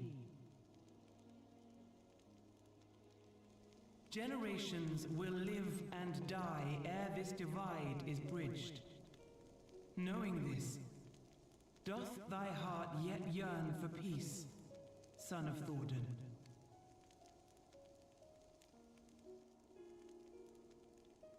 Look now on the legacy we would leave to our children. A dream of peace, inscribed in stone for generations to come.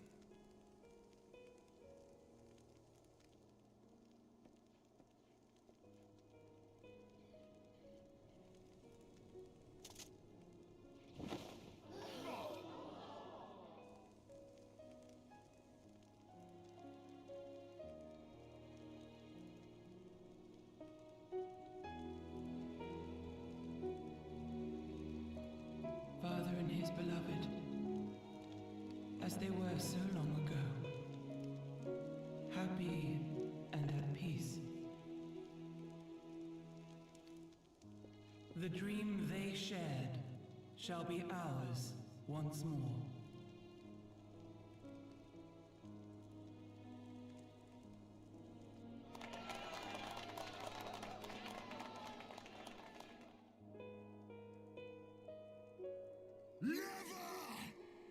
Oh no.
child of Dravania, art thou grown so forgetful that thou wouldst forsake kith and kin and consort with the spawn of Thornton? That thou wouldst dare contemplate peace? Hearken unto me, all of you! The final chorus is nigh, and all will be held to account. All will bathe in the flames of retribution. Till the coming of that day, look you on your sins and despair, for none shall scape my wrath. None shall scape my revenge! 7 hells.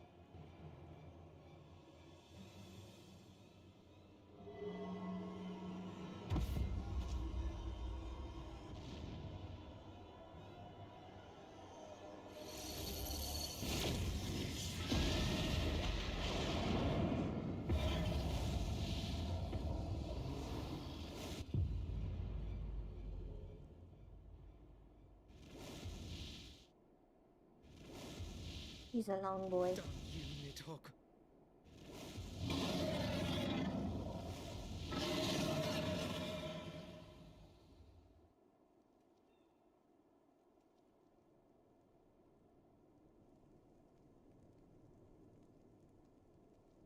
Hells, take that worm! While he lives, we'll never know peace. Aye! There'll be no end to this war till Nidhogg is dead and gone! So let's kill the bastard and be done with it. Death to Nidhogg! Death to Nidhogg! Death to Nidhogg! So close and yet so far. Death to Nidhogg! Death to Nidhogg! Death to Nidhogg! Death to Nidhogg! Death to Nidhogg!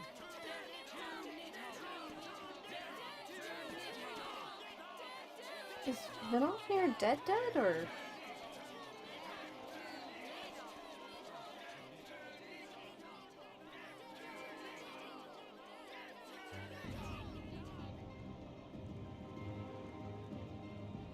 She still has her eyes.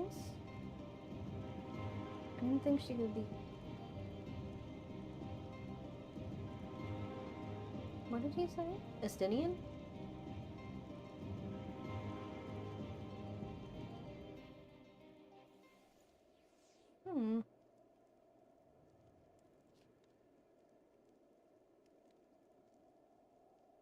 Oh, it finally found him.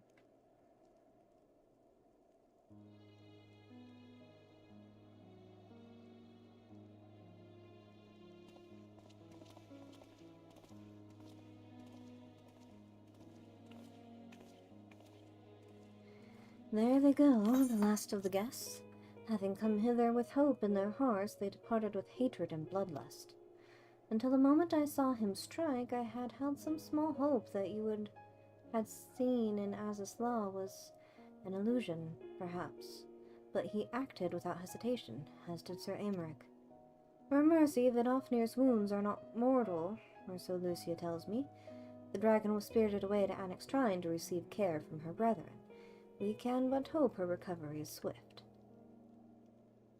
But such was surely Nidhogg's intent, to deliver a proclamation not only to the children of Thornton, but to his kindred. War is coming, and ye who do not stand with us, stand apart. She was an example, a message to her brood, another instrument of his vengeance, like Estinien.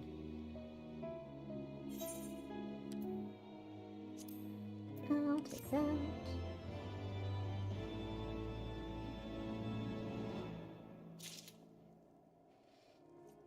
Okay, but this is sadly all the time that I have for today, so we're gonna cut it a little short. I did start a little late, but it is what it is. But thank you everyone for hanging out with me, those who stuck around to just watch. I do appreciate you. But I'll see you guys all next week, and we'll see. We'll see what's going on. But thank you, and I'll see you all next time I stream.